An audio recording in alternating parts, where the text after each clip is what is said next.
Good morning, everybody. We're a little early today. Do you know why? The stream, before I forget, this stream has been sponsored by EA. Thank you, EA, for sponsoring this stream. Much appreciated. They did provide me with a free copy of Adventure Awaits, just because I am part of the EA Creator Program, and it was a great chance to really show off this pack. And today we're going to be doing a little bit more showing off this pack. Whoop! Adventure Awaits, we're building.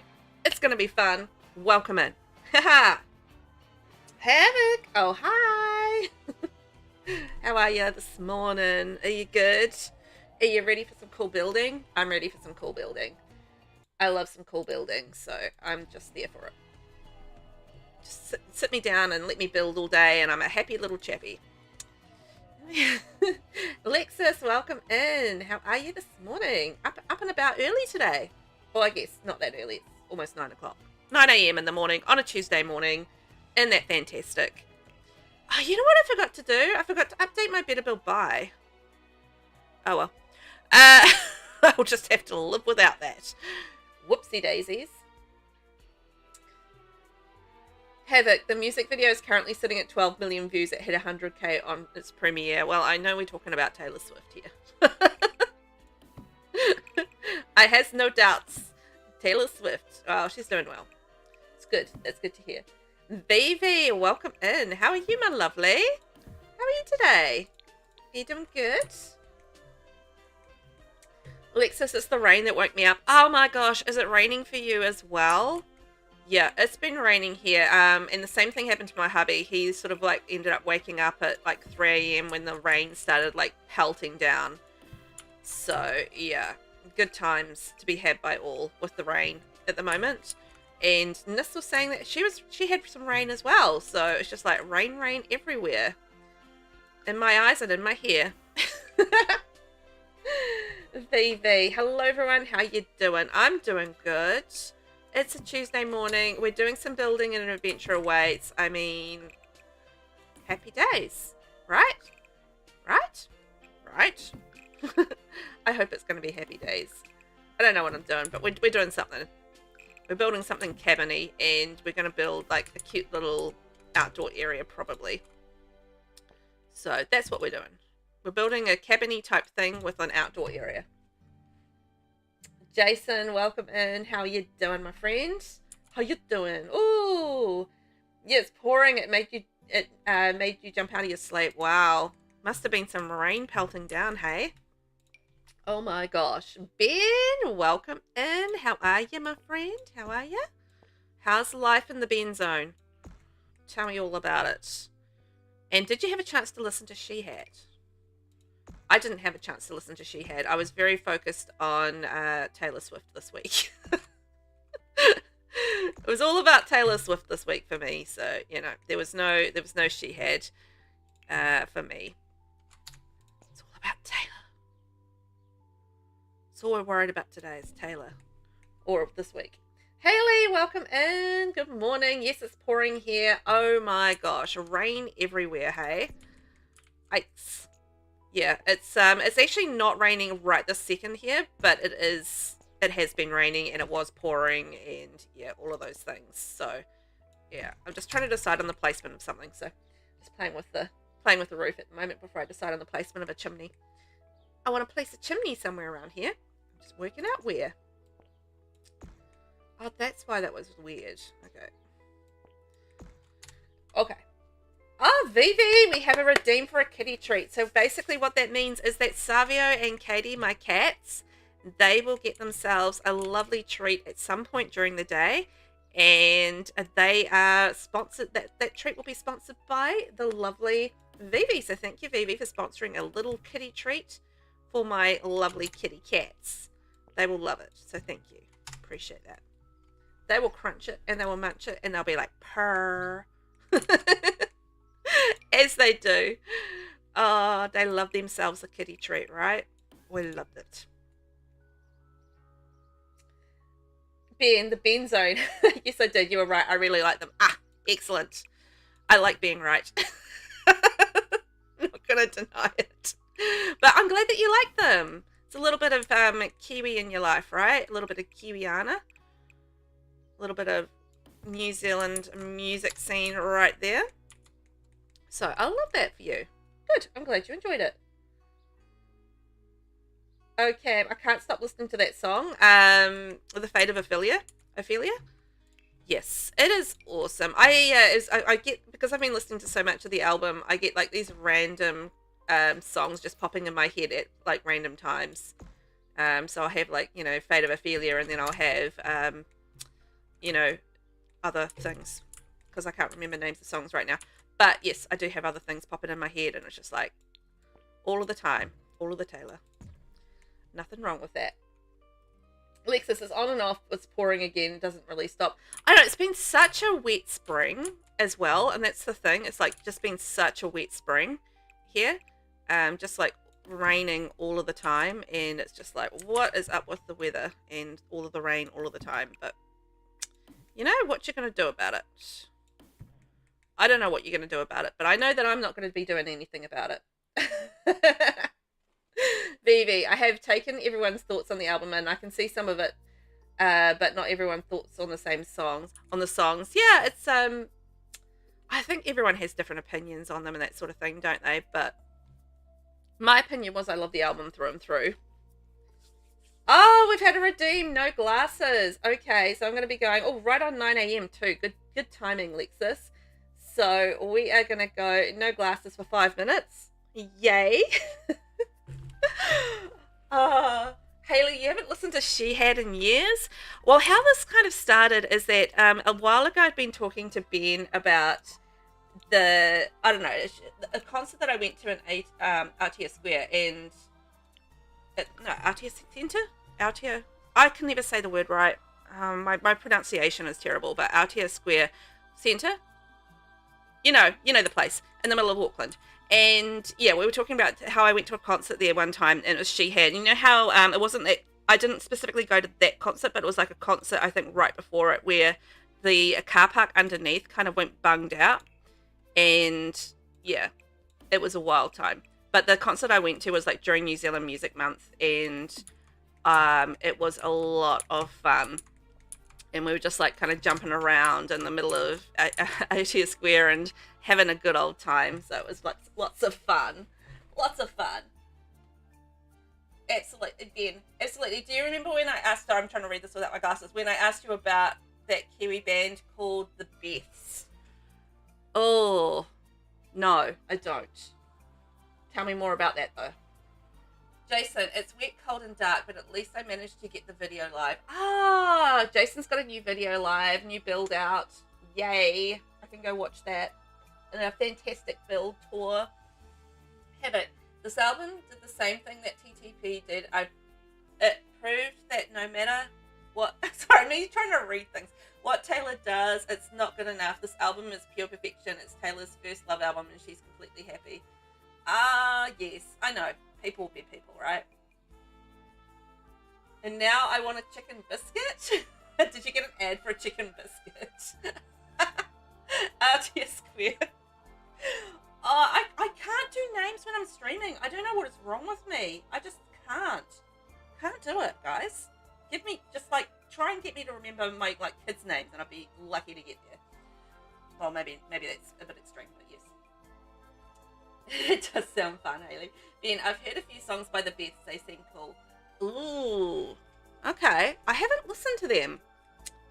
But I'm in a little bit of a place with music at the moment where, I don't know, I just kind of feel like I've got blinkers on.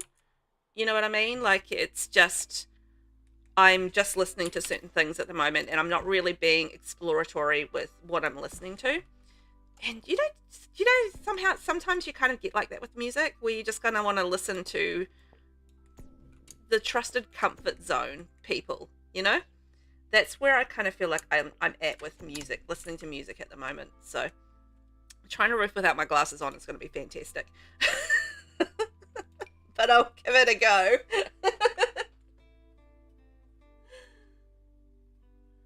Vivi, you liked TTPD from the start. So for those aren't familiar, TTPD is the Tortured Poets department from Taylor Swift. So we're talking a little bit about Taylor Swift at the moment, and we're talking a bit of New Zealand music with She Had and the Beths. I'm not familiar with the Beths, but New Zealand music. So there you go. I can't even see like the edge of this. Why does this roof not sit there like that? Why, roof? Why you sit like that? I don't know. I can't see it. VV, this album I can't get behind, but Man-Child by Sabrina did the same things. It took long to fall for it. Yes. I get that. Like, sometimes you don't immediately love something. And I think that's, you know, sometimes you've got to gradually fall in love with something. And I feel like that's okay as well. Because sometimes it's like that, right? You know, you don't always necessarily instantly fall in love with something. I feel like that is not working. Anyway. And I you know what? Sabrina Carpenter was actually a bit like that for me as well, Vivi. In that I did not instantly kind of fall in love with her music. My husband liked her more than I did, and you know, kind of immediately. And yeah, it took me a little while just to really get into the you know, fun side of Sabrina, but I got there in the end, and I really like her these days. So you know, you never quite know. I don't have my glasses on, so I can't say. Okay, time's up. I can't see what's going on with this freaking roofing. It's been weird. No, we didn't forget the timer. I timed it on my PC, so that's fine. I didn't forget. We're good. I know, I'm not doing the easy part without glasses. It was not easy.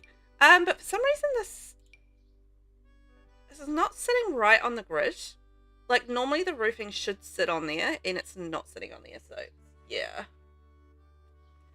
Ben, you like such a variety of genres, so that happens for me too, where you kind of get like stuck in like listening to some of your favorites and that sort of thing. Yeah, I get that. I think that's a good thing. You know what? Maybe I might do like a little wraparound porch. That might be quite fun. Just thinking about it, since it's been difficult anyway, I might like to do that. You never quite know. I never quite know. That's what I'm looking for. Diagonal. But yeah, it's being like really weird in terms of the grid. I don't know what I did, but anyway, obviously I did something stupid. I did something stupid. Shocking. Let's shock the world. Velvet did something stupid. Oh my gosh. Yes. Where are we at?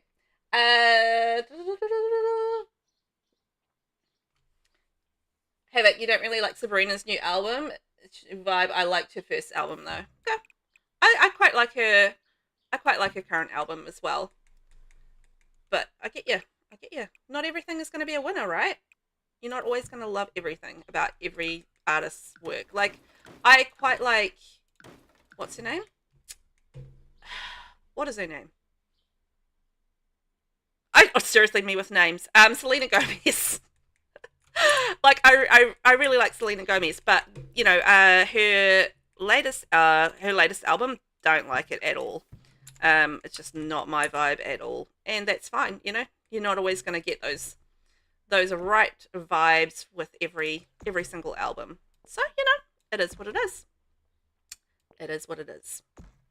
Not always going to be a winner, but yeah, not a big fan of her new album at all. But that's my prerogative. Do not like everything that everybody does. Not my vibe. Ben, despite the name, only one of the best is female and her name isn't Beth. Wonder why they're called the Beth though. I'm always curious about that sort of thing. And I don't know about you guys. This is turning out huge, but oh well.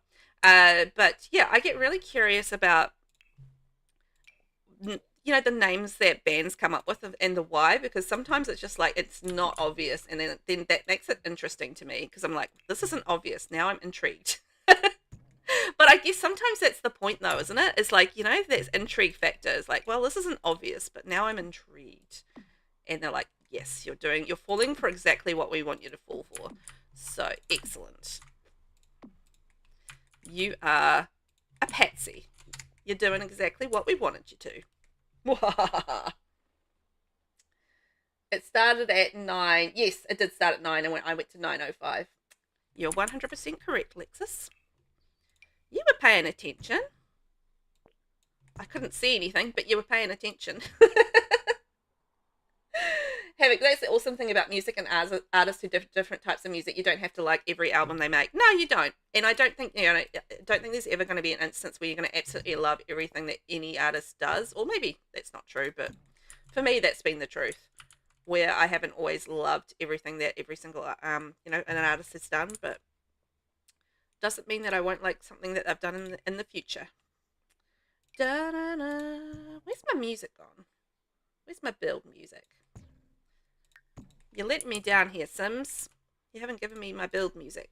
Can I go out one? No, I can't. Outside the boundary of the lot. Havoc, you absolutely love Olivia Rodrigo. You're indifferent about Sabrina. Interesting. Because they had that whole feud, didn't they? There was like this whole feud between Olivia and Sabrina because of Olivia's boyfriend or something like that. And it was like a whole cheating thing. And, Sabrina wrote the song about a boy, I believe. And I actually really like that song, which is why I happen to know the name of it. And yes, so she wrote that song about it, and obviously Olivia wrote the song Drive, was it Drive? About the whole, thing, and it's like, the mention of a blonde, blah, blah, blah. So, yeah, there was a whole, like, scandal going on there. I remember that. I've got my glasses on, don't worry about it. Vivi, you love Sabrina since Disney Channel. Oh, really? Interesting. I never watched her. I never really watched much of the Disney Channel, though, to be fair. And yes, this is the brand new world. Thank you for asking, Haley. And the Kiwi statue was a dead giveaway. So this is the Adventure Awaits world of Gibby Point, and this is basically the new world. We're going to be doing a little bit of gameplay on this on either Wednesday or Friday. I can't remember which day it is. One of those days. But we're going to be doing some gameplay here as well. You can do like letters at the lighthouse, and look at the Pahutakawa tree up there. That's a New Zealand Christmas tree. And look, there's a house that I built. I've been building in this world. And like that's a little park there. You've got all the playground stuff. We're going to do like a cool little pool area with a playground. This is kind of the idea. It's going to be fun. Ben, you like some very obscure and bizarre bands. You know what? I don't mean this in an offensive way. I mean this in a really positive way, but you seem like the kind of person that would be really into like indie bands and that sort of thing. And, you would be like, I don't know, you seem to me like you'd be quite exploratory with the bands that you listen to. So this does not surprise me that you like a little bit of a different style band. I'm not surprised by this. But it's just, some people I feel like, have that vibe where they'd be like quite into the old indie music and stuff. Like the different kind of bands. I'm not. And that's just because I like a lot of the major pop artists and that sort of thing. Not to say that I wouldn't like indie music, but I genuinely tend to not listen to it as much as I would pop, the more popular stuff, which is why it's called pop music, right? Alexa, some of their albums just don't vibe. Apparently they're called the best because of Elizabeth the guitarist. Oh, really? Did you hear that, Ben? That's apparently why, because Beth is a nickname for Elizabeth, which makes sense. Da, da, da, da, da. This is weird. Driver's license. I knew it had something to do with drivers. Thank you. Thank you, Havoc. I partially remember the name, so that's not too bad. Right. Oh, what if we did blue? That'd be quite cool. I quite like that idea of the blue. Ah, what if we did I'm gonna get all excited now about the stone. The kind of that grey stone with the dark brown. That might be quite interesting. Maybe mix in some wood elsewhere, but that could be quite intriguing as a colour palette. Ooh, intriguing. Haley, you love the new world so much. So do I. I think it's really lovely. And can I just say, as someone who has built on quite a few lots throughout this world so far, I think, oops, I missed a spot. I've built on, I'm going to say this is my 5th lot that I've built on, and all of them have been really good for building on. So, you know, sometimes you go into worlds like, let's say, see you down in Emerada, which is a more recent one, and it's not always great to build on. You know, it's a cool world, but it's not necessarily great to build on. In this instance, this world is a cool world, and it's great to build on. So, you know, that makes me happy. Oh yeah, and that dark wood makes me happy. I'm so happy right now. Yeah, got some beautiful dark wood. I can't believe I've just put this shell together so quickly. VV, the death threats was uncalled for. Nobody deserves that. Even if Olivia got it, I would still dislike it. Obsessive fans are so unhinged. Oh my gosh, yes. So VV, what VV is referencing is the fact that Sabrina Carpenter, with the whole Olivia Rodrigo drama, was getting like death threats from, you know, Olivia's fans about the fact that, you know, there was that whole dating drama and that sort of thing. So yeah, it's never cool to do death threats. Like, never. Over somebody else's drama particularly, but at any point, it's really not cool to do death threats. So, just, if you're considering, if you're considering one, don't do it. It's my helpful tip of the day. Don't do it. Okay. All right. I'm glad we've settled that, and yeah, we've sorted that out. I don't know if I want this big glass door or not, but we'll run with it for the moment and we'll see. But I'm quite liking the brown with the navy on the door, because we're going like sort of like the roof is navy, so I thought that might be quite neat. And then we've got like a smaller door, so maybe we could do like a smaller door like that one. Might get the bigger door on that side, smaller on that one, and that one. Cute. Yeah, I like the navy and the brown, and then we kind of got the blues and the browns playing through, which I think is really cool. Haley, currently building in one of the empty lots, detecting Kiwi Sims Kate's. Oh, Shell Challenge, that's right. Do you know if she's got a graphic for that? Because I should put it in my Discord, now that I think about that. And because we all, I'm going to write this down so I remember. Kate's Shell. I'll work something out for her. And we'll get people doing that, because, yeah, I think that'll be fun. Ooh, put a door in the middle of nowhere. Ben, I am absolutely exploratory. Some indie bands, yes, but also some country blues, and also stuff like thrash metal. Oh my gosh, thrash metal.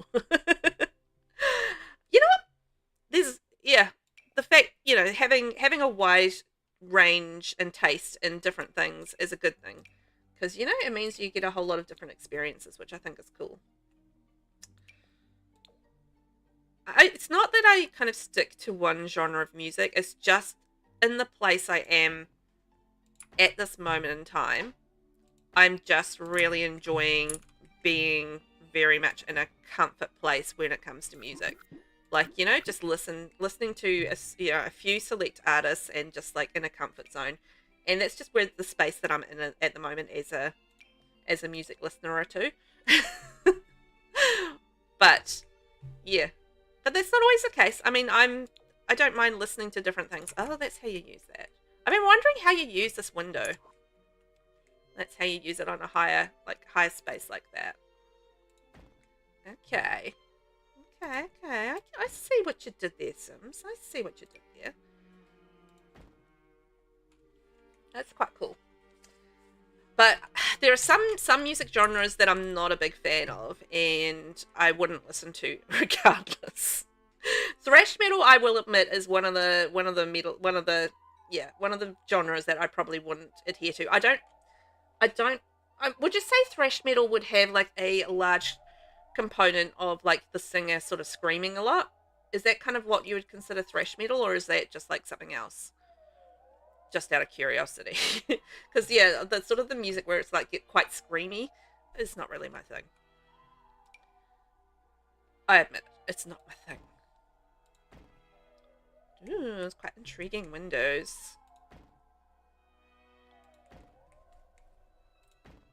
I might change these around a little bit, but it's kind of the idea.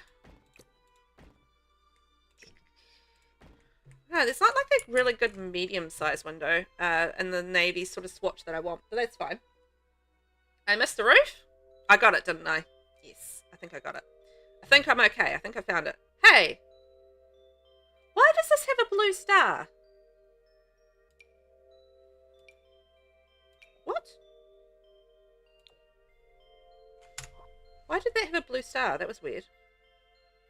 Oh well. Random pop-up thing is like, blue star? Okay. Hey Lisa, welcome in. How are you? Come on in. How are you today? Thanks for venturing in and saying hi. Much appreciated. I hope you're doing well today. It's not so lovely, but I'm fine. Tuesday morning here in New Zealand. So we're doing a little bit of building today. So it's a lot of fun. Lexus, am I doing Disney tomorrow? No, I'm not doing Disney probably for the next few weeks or so. I normally do Disney on a Thursday, but just because of the... I'm just doing a few things with content at the moment that I'm sort of just trying to get time for, and I've cut down on one stream at the moment just to give me a bit more time to do what I need to do. So I'm not planning on doing any Thursday streams or Disney Dreamlight for the next few weeks, just while I get on top of what I'm working on at the moment. So no Disney tomorrow, I'm sorry. I know this is the new Star Path and I kind of need an excuse. I might do like a random Disney stream at some point if I get like a little bit of extra time. Just do like a random one on like a Wednesday afternoon or something like that, but we'll see.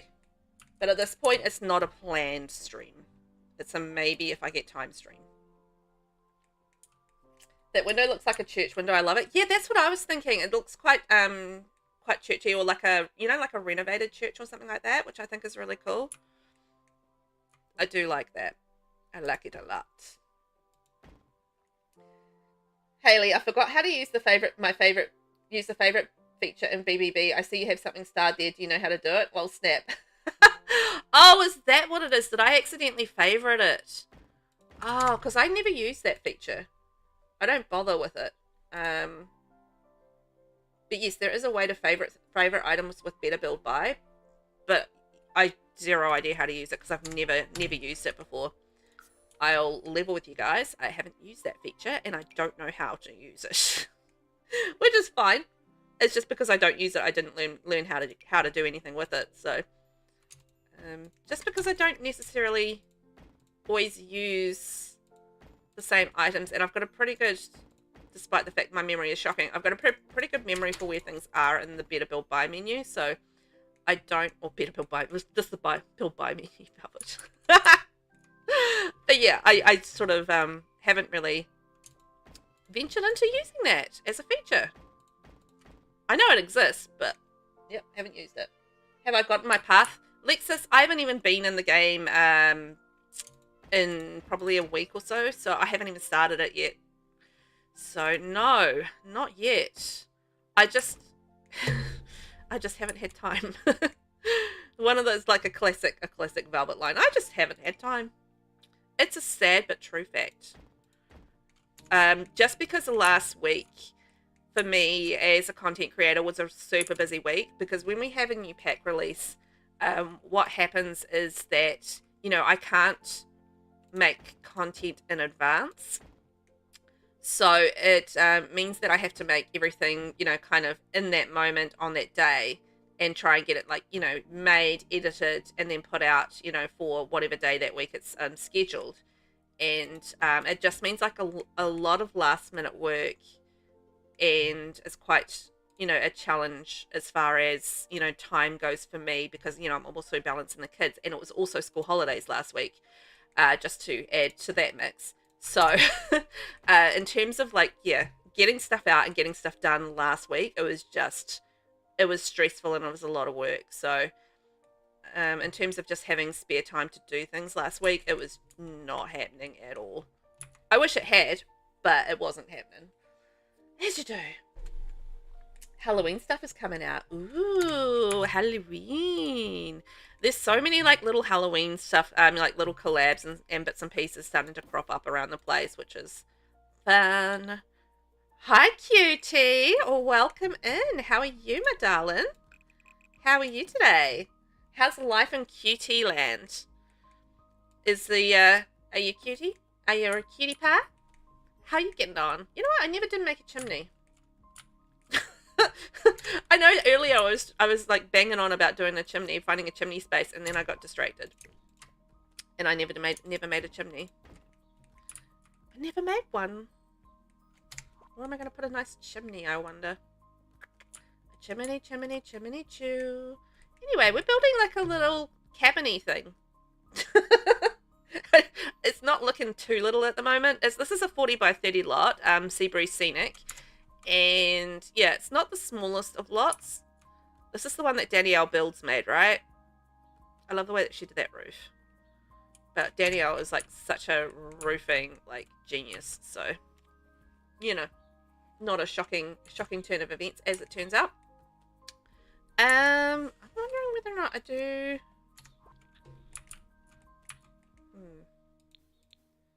Maybe we can do like a little chimney down here. Maybe. Chimney too. Okay,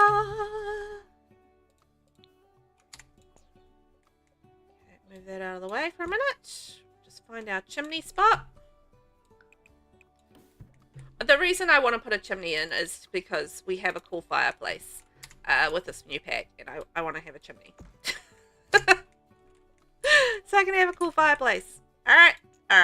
That's basically what we're doing there. We have a 3 wide or a 2 wide or a 1 wide. I mean, we can go 1 wide.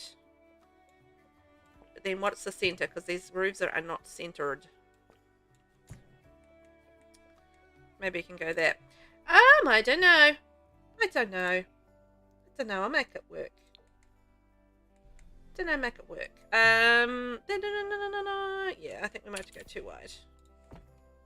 Okay, 2 wide it is. We're too wide? Too wide. Let's do a little half wall around that. Little short half wall. There we go.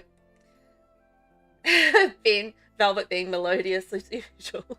I know, when I'm just sort of like thinking and yeah, I do it. I admit it. I just like, I'm one of those people that's always singing. Always singing as I'm thinking. David, how are you? Welcome in. How you doing, my friend? You really love the looks of the world? It is gorgeous. Have you seen much of Adventure Awaits at the moment? Also, by the way, guys, I am streaming across 2 platforms today, so if you do hear me talking to someone and you can't see them in chat, well, now that is why. Yeah, have you seen much of the Adventure Awaits world yet? It is, it's really quite lovely. As a New Zealander, as a Kiwi, I've got to say I am in love with it. It's really, really cool world, and I really like it. So it makes me happy looking at, particularly the top section of the map. It is just such a Kiwi sort of style area, with all the sort of the greenery and the water and, you know, all that sort of thing. It's really cool. Ben, it's a good thing. It's like your own musical, yes. That's exactly it. It's a little bit like that. Like it's my own musical. That's a nice way to put it. You got to make your own music in life, right? I mean, you know, we've got Taylor and we've got Sabrina and we've got Selena. You know, we've got all the lovely, and we've got, you know, the Beths, and we've got She Had, and they're making the music for us, but it doesn't mean we can't make our own music as well. I feel like this is coming together well. Look at that. We're making some progress. Bonus. We want to go with that one, I think. Little dormers everywhere. Little dormers in our hair. It's fun. Ben, I also think it's good when someone can sing. I can't sing for you. You know what? I don't know. It's just like something it just pops out of my mouth, and I don't mean to. It just happens, and it's just who I am. And I've just, at this point, I've accepted it. There's nothing I can do about it. I'm gonna be keeping on doing it. I can't help myself, so we'll just continue on. Oh, Vivi's redeemed Sing It. Okay, I'll get to that in a second. David, no, still no luck winning the pack, and I like finding things out for myself, so not watching too many videos. Ah, still no luck with the pack. Well, hopefully something will come along very shortly for you, and you will win it, or there'll be a really good sale on, and you can get it because it's so far so cool. So yeah. All right, we've had a Sing It redeem, which means I'm going to sing. What we're going to be, I'm going to sing rather than narrate. So that's what we're going to be doing. So Vivi, you have redeemed a little bit of Sing It. So you're going to get a little bit of singing while I sing and I build and I make sure that I say hi to everybody. Yeah, because I think that I appreciate a little bit of friendly chatter. Thank you guys for being here. You really, really do matter. And Ben can play some instruments. I'm curious, Ben, what can you play? I'm learning things about you. I'm learning things today. There we go. There we go. Thank you, Velvet. Thank you. I'll be here all week. I really want this to work, but I think it's not going to sit in the right place. I don't think it is going to sit in the right place. I think if we bring it down, it's going to look weird. But if we bring it up, I don't think it's going to look right either. Don't worry about what I'm doing. I'm just, there's a little trick that you can do where you can use like a little half wall to sit right in front of your dormers, just to add like a little bit of decoration to the roof. And I'm just seeing whether or not I can actually get that to work, which it looks like I might be able to, which is cool. So if we do that here and here, and then we can do the second dormer there, and then I think the next one would go there. Nope, next one down. There we go. And there, and then we can move our dormers over and make that work, and then I'll make that a little lower. Okay, I think I can make that work. Yeah. Ben, I couldn't remember whether I told you that before. I'm mainly a bass guitarist, but I can play drums too. Oh, that's awesome. I'm always impressed when somebody can play an instrument. I'm very wowed by that. I'm currently trying to get my son, my eldest son, to learn guitar. He's taking lessons and he is learning it, but he's not like, you know, he's not overly enthusiastic about it. But he's just, you know, it's hard to get my kids enthusiastic about anything. I don't know, they're just not, you know how sometimes you have those kids that are really into doing absolutely everything, and then you have the kids that really just don't want to do, like my kids, if they like something, they'll get really into it and they'll you know, they'll do the things, but it's really hard to get them into like doing sports or learning a guitar and, you know, things like that. You know, I want them to do the things and they don't do the things, and it's frustrating as a parent. Can I just say? Because it's like, please do all the things, you have these opportunities, do them, and they're like, but I don't wanna. I was like, Arr. But you can't really make them be enthusiastic about things either, so it's just like, well, you know, you give them the opportunity, but you can't. What's the saying? You can bring a horse to water, but you can't make it drink. You know, that's the thing, right? Ben, tell him it will help him get women. You know what? I have actually told him that. He's not old enough to really appreciate that he would care about that. He's like, he doesn't care about girls right now. He's not old enough yet. Give it a couple of years and absolutely, but right now he's just like, ooh, I'm not interested in that. Go away with that nonsense, Mum. But it's absolutely true. It's absolutely true. It will. And but yeah, he's not in a life stage where he's interested in hearing about that. So he's like, Mum, ew. Yeah, when he's older he will. Absolutely.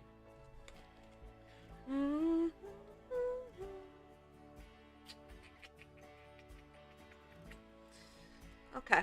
Do you think I should add some greenery to the roof. I don't know if I want to add greenery to the roof or not at this point. Just thinking about whether or not I do want to. Because you can add like the little, you know, these little thingy-lings around the place. You know, add a little greenery around. Tell me, greenery, yes or no? Greenery, yes. Oh no, that's the vote in session. Do we want greenery? Do we not want greenery? I don't know the answer. Let's find out. Tune in next time on Velvet TV, where we find out whether or not we want greenery. But yes, this world, going back to the Adventure Awaits thing, is really stunning, and I'm really enjoying it. So, you know what, we're going to pop out of this for the second. And I just want to show you guys the section that I'm talking about. So this world up here, the Wonderworld Wilds, and this is the section that I really feel like leans into the whole New Zealand thing. And just, we're going to pause for a second. We're going to open some cola.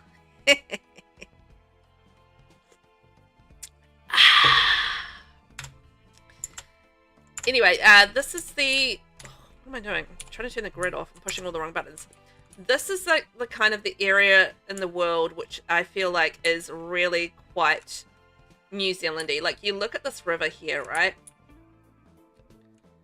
If we can get through the trees, which is typical New Zealand. You know, look at the river, but you got to get through the trees. You know, it's sort of dense bush. We've got like a beautiful kind of river rolling through it. Quite rough, watery, you know, white. So it's like a fast-moving river. We have slow-moving, fast river. You know, I'm not saying we don't have slow-moving rivers, but you know, that's sort of like that vibe where you've got like a river running through the bush and like the mountains in the background. I mean, this is all very New Zealandy up here.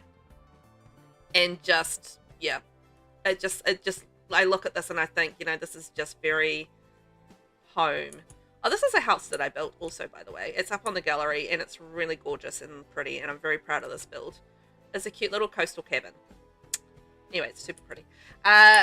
So, you know, this sort of thing here is like, you know, it's very sort of New Zealand-y, kind of like beach, mountain, bush.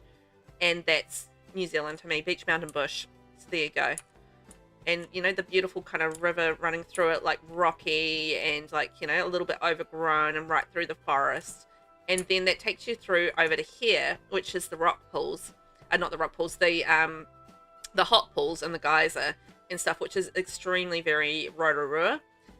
Which is a tourist hotspot in New Zealand, and yeah, I see so much New Zealand in that section of the world. I know, right? That crack, Vivi, like the opening of the can is very ASMR, and it's just like, oh yeah, that's good.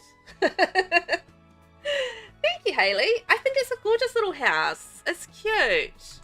I like it. I'm pretty proud of that one. I think it's a really nice little house. It is up on the gallery. Let me see. What's it called? That's what had almost 1,000 downloads. Coastal Cabin is what that's called up on the gallery. So if you're ever interested in that one. And it's only Adventure Awaits pack. So Adventure Awaits in base game. It's a cutie pie. I've also built a modern family cottage. This is my building so far in Adventure Awaits. And a seaside restaurant.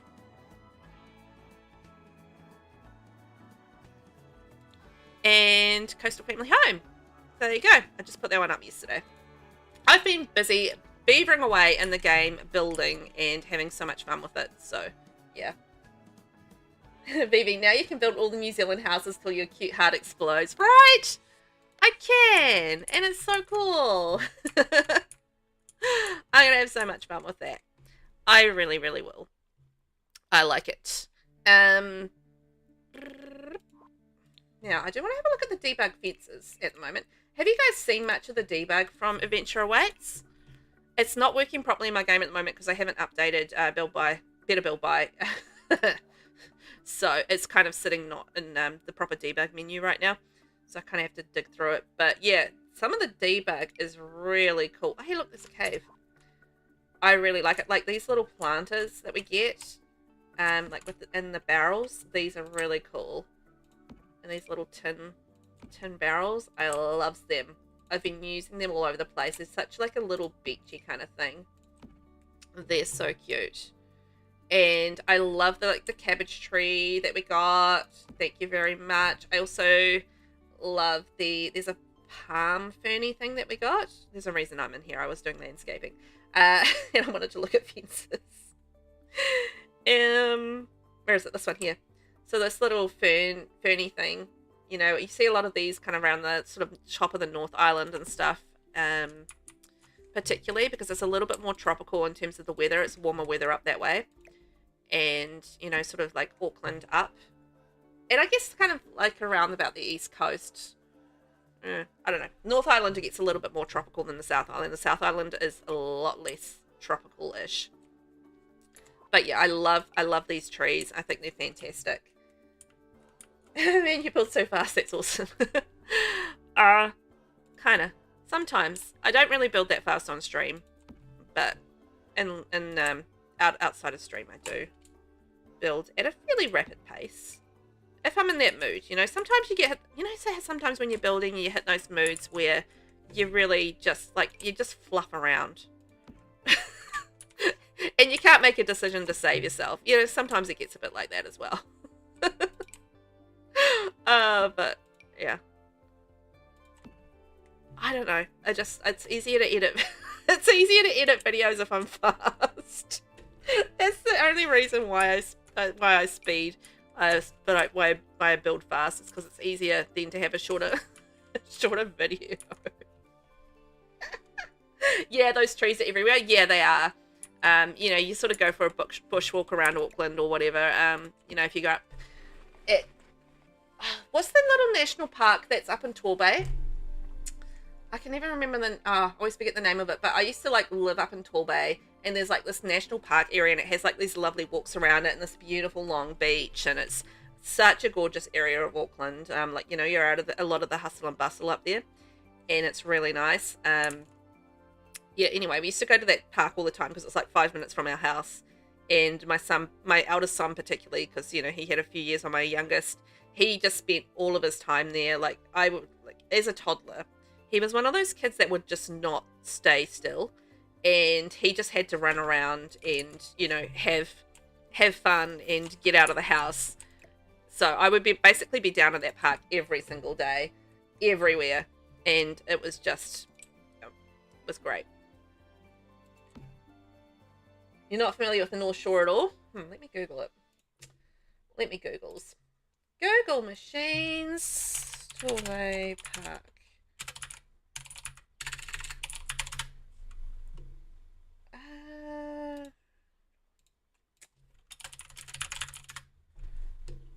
Torbay Heights. No, Torbay. What's it called? I know there's a park nearby. Oh, Long Bay. It's Long Bay National Park. Long Bay Regional Park. That's it. I remember that. Long Bay Regional Park. Let me show you guys. Let me show you. We're going to have a brief pause to look at a park. So this is basically where where we just spent so much time, you know, as when my kids were kind of growing up. And, you know, this is a park that we spent so much time in. It was just like a beautiful park. It had like a big long beach. So like I just let my son go and he would just run down this beach, which is like a couple of kilometers long. And he would just like run down it as a toddler. And I'm just like, poor me. I mean, it was my fitness, right? Having to like run along and run along behind him and stuff. But yeah, it's a beautiful beach. It had like a river coming down, which was great for playing with kids. I wish I could show you some better pictures, but this is not great. But there's like a river. There was like lots of beach and, you know, that sort of thing. There we go. That's probably a better picture. And there was like a whole lot of park area, and there was like a great park for kids and, you know, stuff like that. So yeah, it was a really cool beach. Anyway, that's New Zealand for you.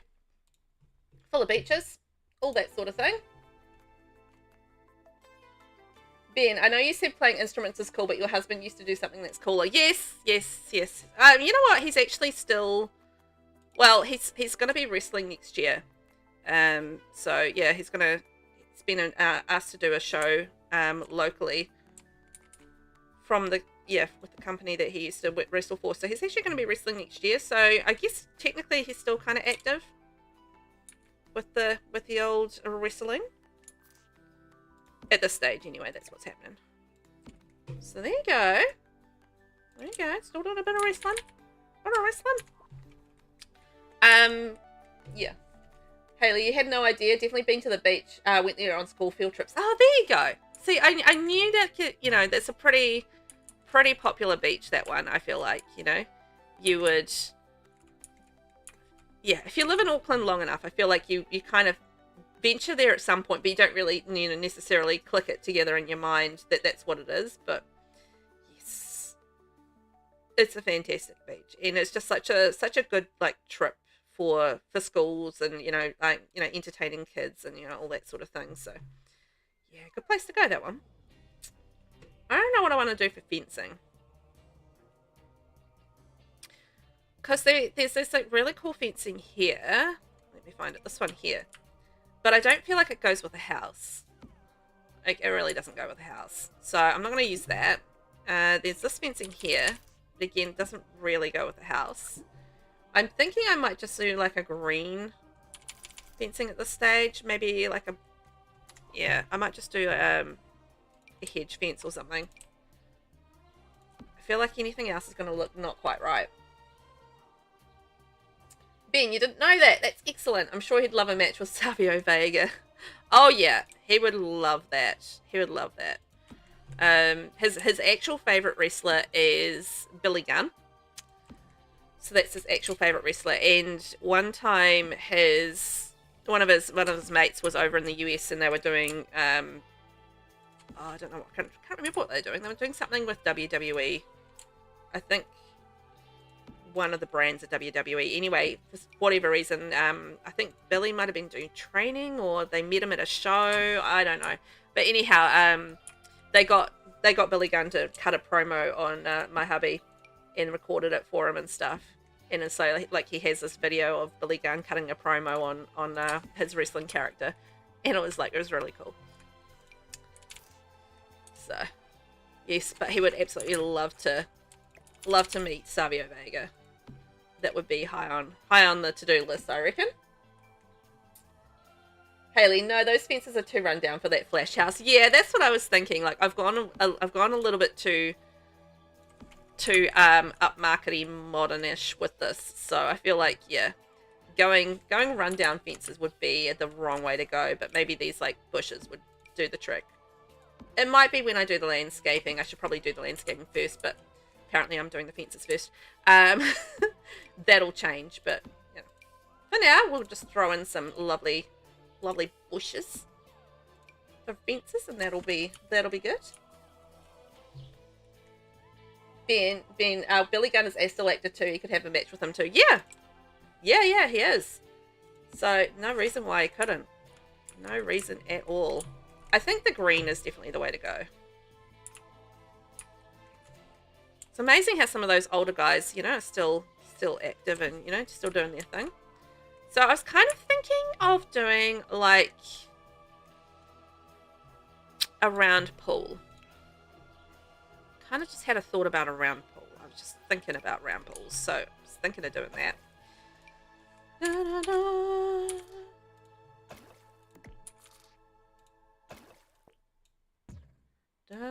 Round pool. There we go. No, that's not quite round. Which way is it? That one?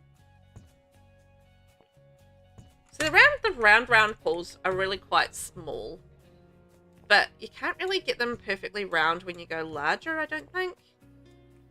Like, they're not going to be round. They're just kind of going to be more oval. Which maybe we could do as well, because they've got a fairly large amount of space to work with. Okay, let's do that. Right. Am I going to do like an oval pool in a square thing? Or should I just have the... Actually, maybe I'll just have that coming out round. And we can lift it up.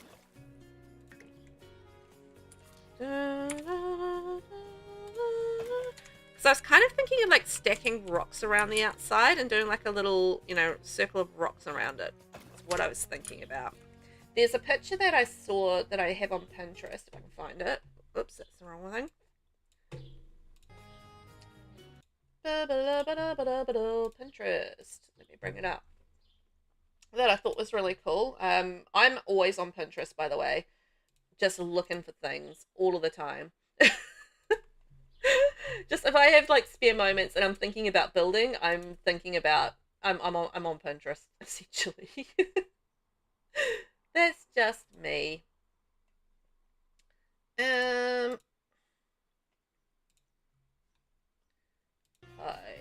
see if I can bring that up.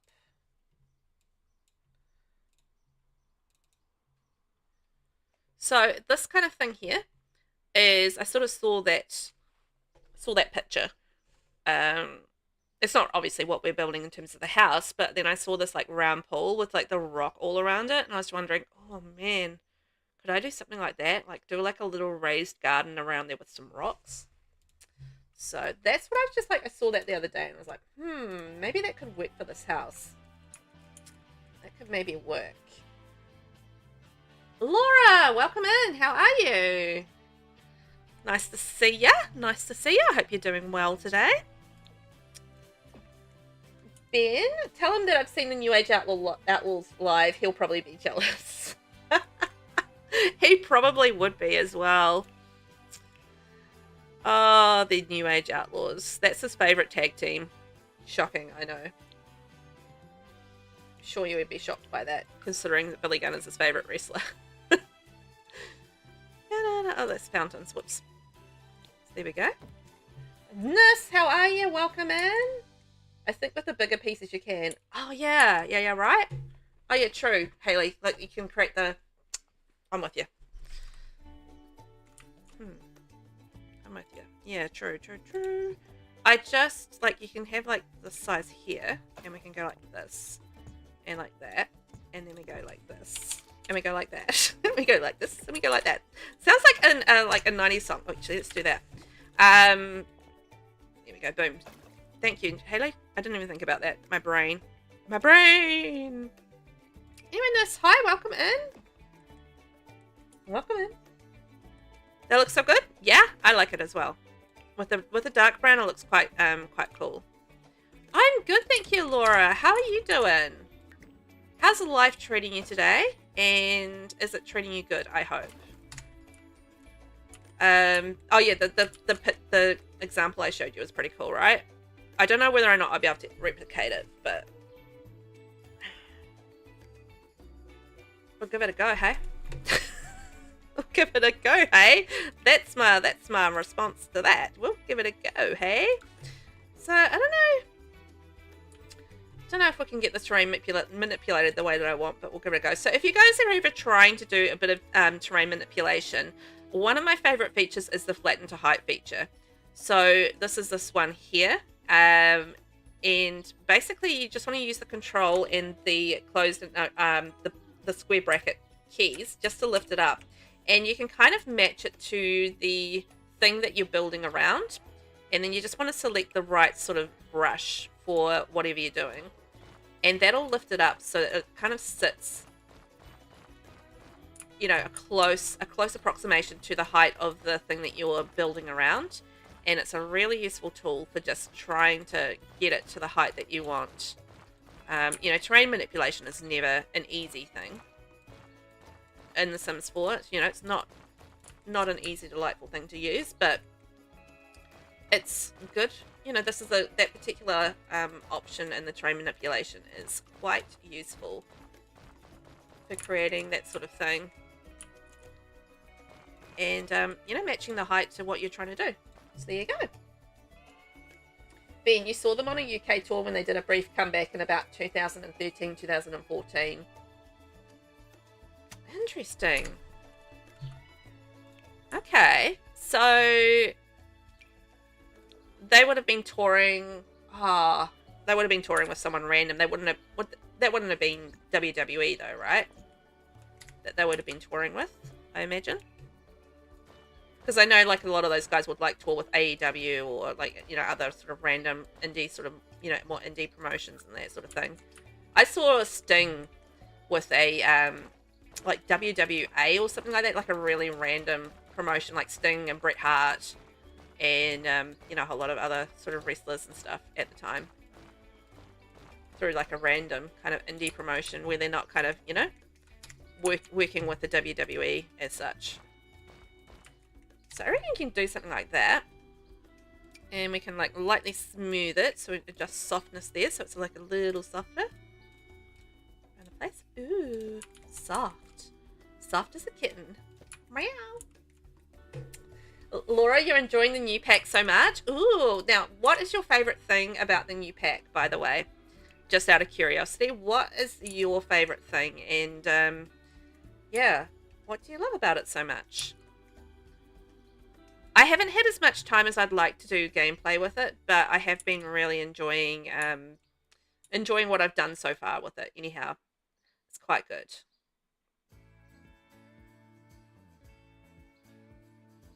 Sorry, I just got to thinking about rocks. I was just sitting there thinking about rocks. As you do. I'm just wondering whether or not I should do like rocks around the base and then have it like coming around. We might do that. I don't know. It might be something that I might have to play around with a little bit more, but to get the right look that I want. But I'm thinking maybe I'm not that great with tool, but I might attempt to do something with tool in terms of setting the heights of the rocks. We'll see. I'm gonna try it. And as I said, I'm not that great with tools, so I don't know if we'll get there with it, but we'll give it a go. Give it a go. Why not? You're ready for this week to be over? Yeah, the flatten feature is goodness. It's good. It was a WWE show. Interesting. Huh. I don't think I was watching WWE then, so that's probably why I didn't see the return or the, you know, the back to it kind of thing. Oh, look how cool this like curved rock is from the side. From the side, it's terrible. That's shocking. Hi, Stephen. Welcome in. How you doing today? You doing good? Laura, you like the getaways so far? You still have to get a child to experience imaginary friends. Yes, I haven't had any experience with the imaginary friends feature as yet as well, so that's something I need to do. Stephen, Laura can't get away from the new pack. Well, that's probably a good thing. It sounds like you're having fun. Yeah, the getaways, I've only had like a teeny tiny experience with them so far, but it was fun from what I saw of it, which is great.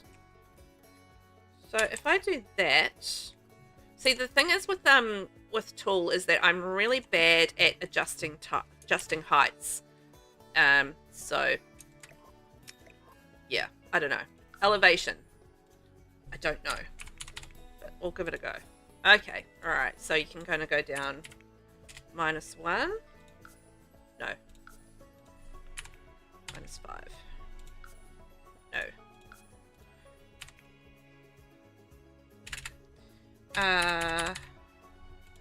That's what I gotta do. Okay, I might be able to make this work.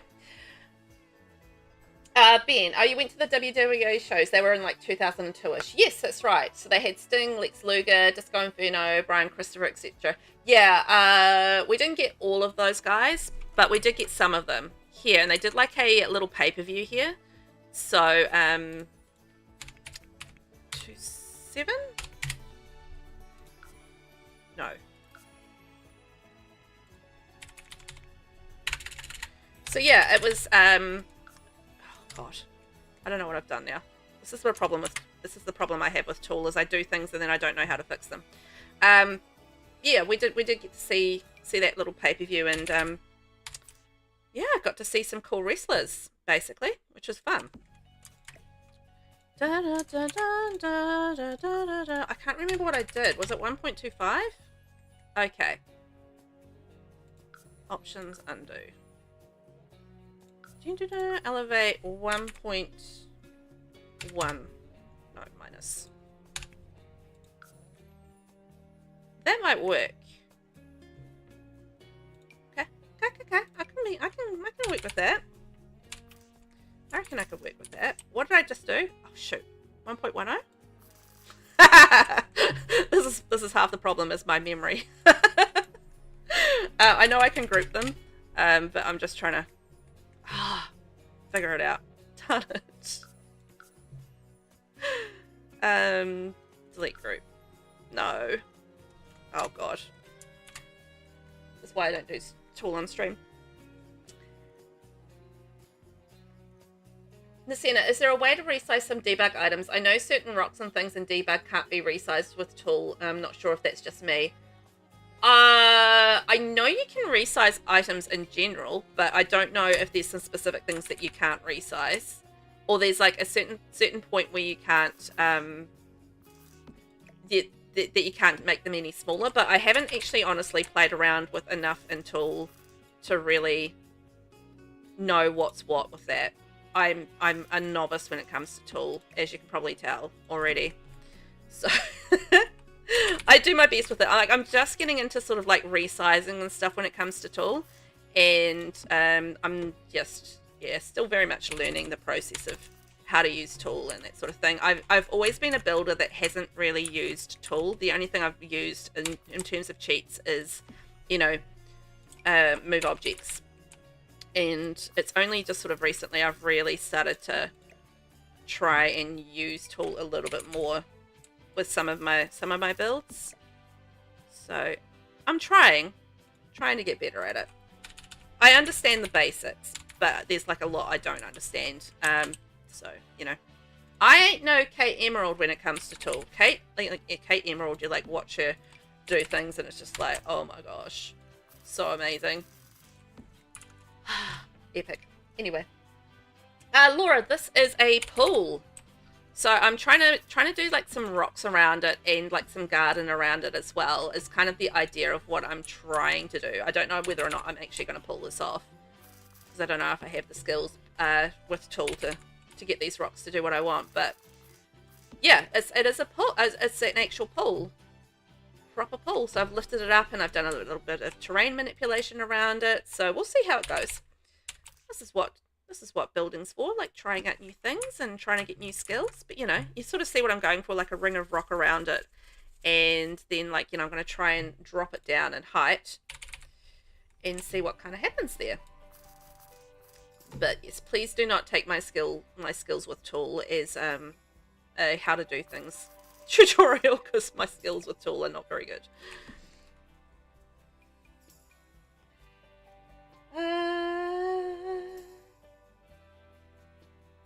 Oh, we've had a ban. There we go, back from eggs. Oh, ads. Yeah, so it's like a little pool that I've built, and you know, just done like a round sort of size one, lifted it up and done the terrain with it. So yeah. How do I select it as a group? Options, toggle group. There we go. No? Okay. Nis, tell me, how do I toggle this as a group? Hide grouping box. Back. It looks cool. I think it's going to look cool if I can manage to get it to work. That's what I think. But I don't quite know how to do the toggle the group thing. I did it accidentally earlier. I'm just going to Google it. There's a lot I don't know about tool. How to group items tool mod.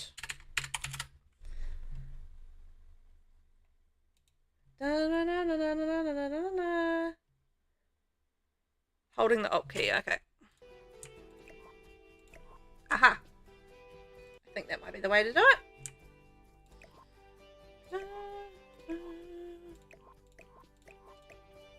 Oh, I've lost one. Hang on.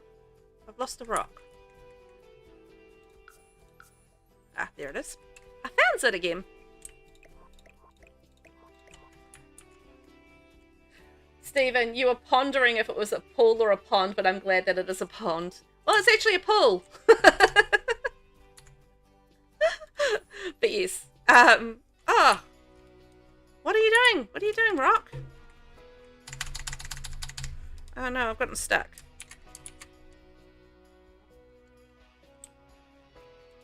There we go.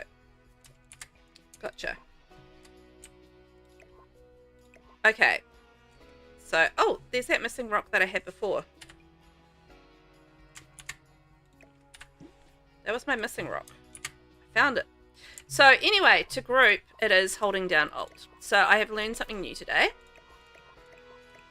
which is great. Boom.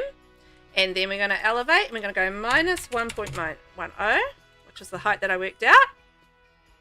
And hey, we have some rocks. So I'm just going to select another rock, and then Shift T, and then we'll just delete that. So look at that. We've got some rocks going around our pool, our pool pond. Thank you for the follow, Athena. Jaw on full. Oh, really? Did I do something jaw falling? I don't know if I did something jaw falling, but we managed to get some rocks to sit down, so that's a bonus. Makes me happy. I did the thing that I wanted to do, so yay. I feel so accomplished right now, guys. So thank you for being there and sticking with me through this moment where I was working through some things, and we managed to get there, and we've come up with a thing that I intended to make. And you know, I appreciate you guys being here for that moment. I really do. Thank you guys. That was cool. Yeah. I'm glad that was cool. I figured it out, so yay! It makes me so happy. And learning things, you know, as you do. So I don't know if I want to go. Let's just try something. Hang on, let's just try something. I'm gonna get base game back on, and we'll lift this back up. So if I go like that, so that does change them back. Okay, so you want to make sure that you do your terrain manipulation before you worry about the rocks going up and down and that sort of thing. But still, very cool. Somebody's having a rocking good time. Baby, don't mind me, I'm sleepy. I won't mind you. I'm glad you're here and that you can make it. And are you feeling okay at the moment, actually? Are you doing well? That's what I would like to know. So I don't think I'm going to really be able to do like a proper flat garden all the way around here. Or I could have if I'd been, you know, a little bit more forward thinking about that. But that's fine, because I was thinking we could do like some little grasses and bits and pieces coming around, and, you know, just have like a cute little bit of greenery around there. It's something that I'll probably off stream when I sort of play around with the build, just to fix a few things up. I'll probably come back and, you know, do a few little, you know, tweaks around here and like maybe add some rocks and bits and pieces like that. But you get the gist, right? I think it's coming together. It's cute. We did all right. Laura, now you feel like playing Sims 4? Excellent. That's what I like to hear. Get you playing some Sims in there, doing some adventure getaways. Actually, has anybody tried any competitions yet with for those that have adventure aways? Have you done like any sort of competition yet? Out of curiosity, I got invited to a love one, but I didn't have enough money to continue it because I was playing Rags to Riches. That was what we did on stream the other day, and yeah, I think it looks really cool. So I'm kind of like quite excited to try that. Like I want to do like a cooking competition or something at some point, but we'll just have to kind of see how it goes with how the game goes when we actually do some gameplay later in the week. But yeah, like, has anyone actually done anything, like experienced it at this point?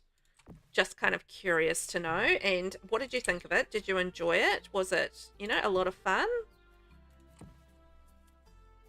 Yes, yeah, I'm quite familiar with Tool, but not like Kate. I might do a tutorial eventually. It's probably a good thing to have a tutorial on, because I know there's a lot of people out there that, like me, that are kind of, you know, might play around with some of the features of it, but don't know necessarily a lot of the ins and outs of, you know, how Tool sort of operates and stuff. So I think, yeah, that would be a good thing, Nis. A little tutorial never goes astray, right? And if you know how to use it, then, you know, bring that knowledge to other people. Hey. Okay. Look at that. Like some rocks and some greenery and bits and pieces. Oh my gosh.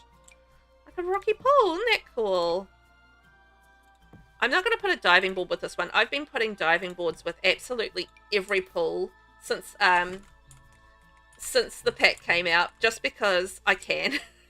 And I've wanted diving boards in the game for so long that I've just like putting diving boards with absolutely everything because I couldn't help myself. But I feel like with this pool, it's going to look weird. So I'm not going to do that. But yes, I'm half tempted to. I'm not going to lie. Just because we have them now and I want to. But we're going to build the play area around the back very shortly. That's going to do that. I've been playing around with that feature a little bit, so I know a little bit about how to put those little cute things together. You know what I might do is go Adventure Awaits and have a look and see what plants we've got there. Messina, some of the cool things. Yes, you did the romance one. Yeah, I did. I like started the romance one and then I got booted from the competition because I didn't have enough money to stay, which I thought was rude because they kind of invited me to join the competition. Then they're like, no, you don't have enough money to stay. Get out of here. And it's just like, well, rude. I wanted to stay. I wanted to see what happened, but no, you're too poor for this. So I was like, aw, but I wanted to stay. Oh, well. Laura, you haven't done the competition one yet? You've only done the fitness retreat one. Okay, interesting. And how did that go for you? Was that good? I haven't done any of the sort of retreats. I've only done the romance one that I got kind of, you know, invited to and stuff. So, is that floating or not?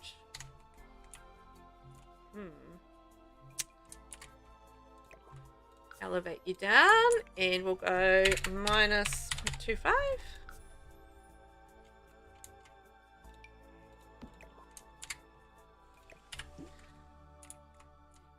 We've got some driftwood running around. I actually really love the little driftwoods that we got with this pack. I know it's not anything new that we haven't had in the game before, but still, it's cool to have it, you know?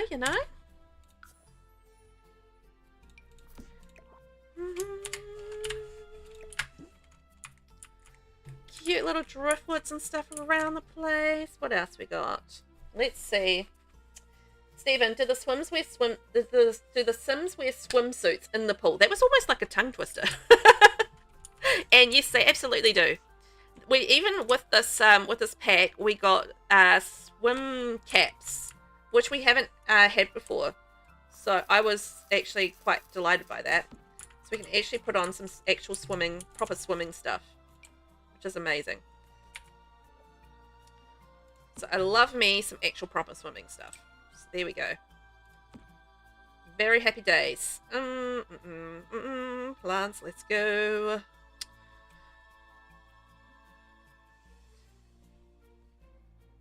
Just see if there's any little planties that I want to use from Adventure Awaits. I feel like that's floating. It is floating. But maybe I don't really want to do the flowers, I think, around the edge, so probably not so much.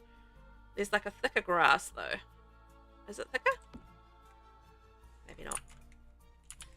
Okay, there's a little spot here. I just need to put something here. Like a little something here. There's bird nest! Oh, that's the plum bird nest. Oh my gosh. Oh, you could shrink that down and put that on, like, roofs and stuff. Like a little... You know, a little bird nest on your roof or whatever. How cute would that be? I mean, not on this house. But, like, you know, your cute little whimsical houses. You could have, like, a little bird nest on top. Eee, that's so cool. Oh, thank you, Laura. I appreciate that. Thank you for becoming a member. Welcome aboard. Appreciate you. Mwah.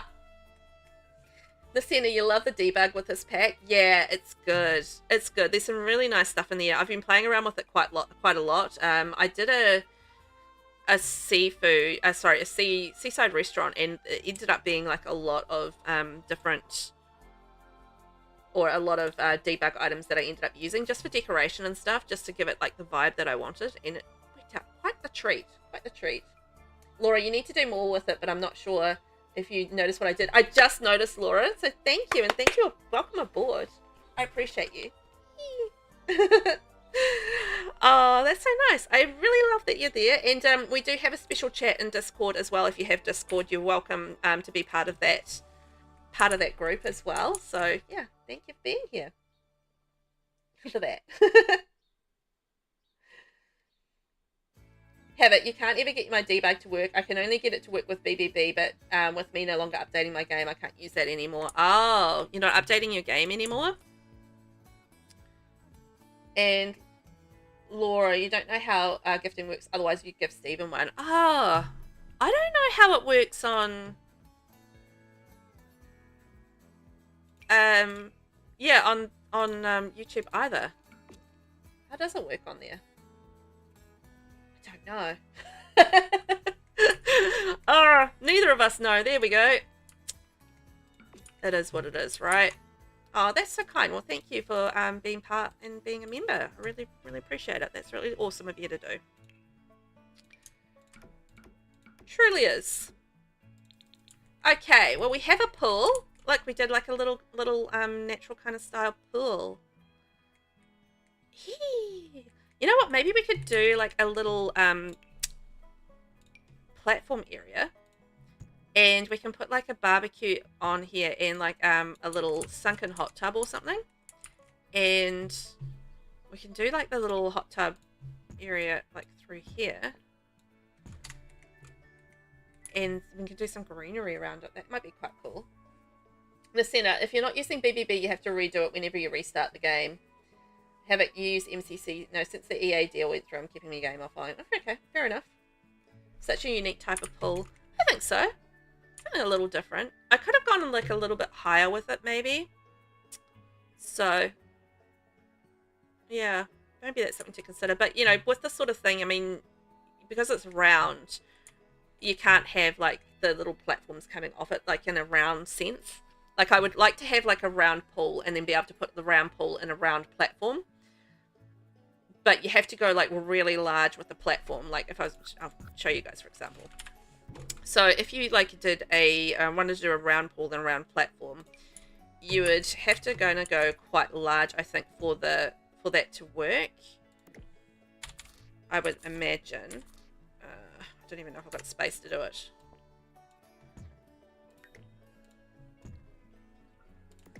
Let's see. I don't think I have the space to do it. I don't really, but yeah, I think you would have to go really, really large to be able to put a round pool and a round platform, just because of the way that round things work within round things in The Sims 4. And yes, so I just don't think that that's gonna kind of work in the size lot that we have. Maybe if I had like a lot of space, I could try it one day, but today is not that day, just because we don't really have. It's a 40 by 30 lot, so it's a decent sized lot, but yeah, even though the house is fairly large, so we're not going to really have the space for it, unfortunately. Thank you for the late Snappy. Welcome in. I hope you are doing well today. Thanks for being here. We're building a lovely house, and adventure awaits. This is what it's turned into. It's supposed to be a cabin. It's not a cabin. It's not a cabin at all. But anyway, it is what it is. It's turned into what it has. And this is what we're building. So there you go. Havoc. And also if you use the geothermal, it will basically be a spring pool. Yes, that's right. So if you use in Get Together, let's go Get Together, for example. In the pool and fountains thing, I'm not using Get Together today. I'm just using the 2 packs. You have like the Unter Steamer, the Jumbo Bubbles Crack, and the Steam and Ornate. Use those in your pool, and the bigger bubbles and steam grate. Anything with steam in the title, basically. You can use those, and it'll actually create warmth in the pool, so it just becomes geothermal, essentially. So it warms your pool for you, which is really handy. I love that.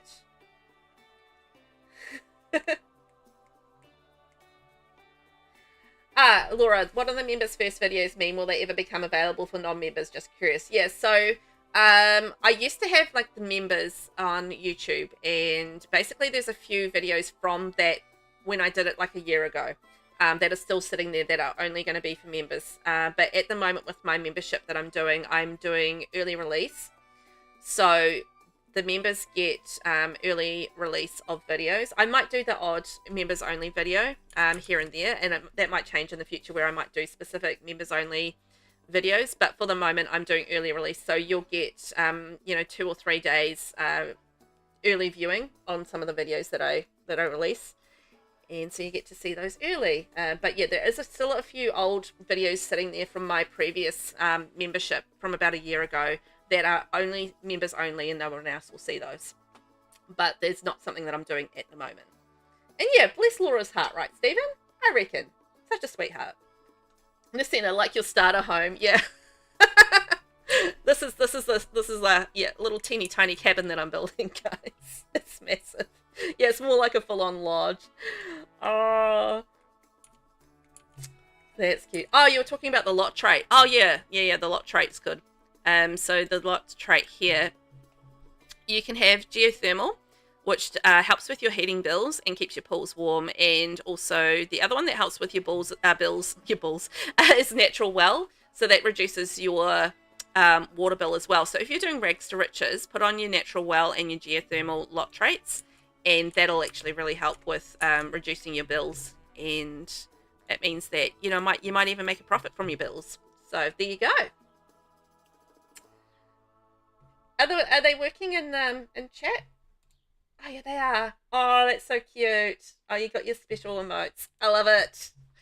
I love it, Laura. That's so cute. If you've got any questions about it, just feel free to ask me. Yes. Help your balls. I know. Help your balls. The things that accidentally fall out of my mouth sometimes. Dear oh dear. But yes, there's lots of little helpful things in terms of like the lot traits and stuff that are available to us. Look at that. Eee.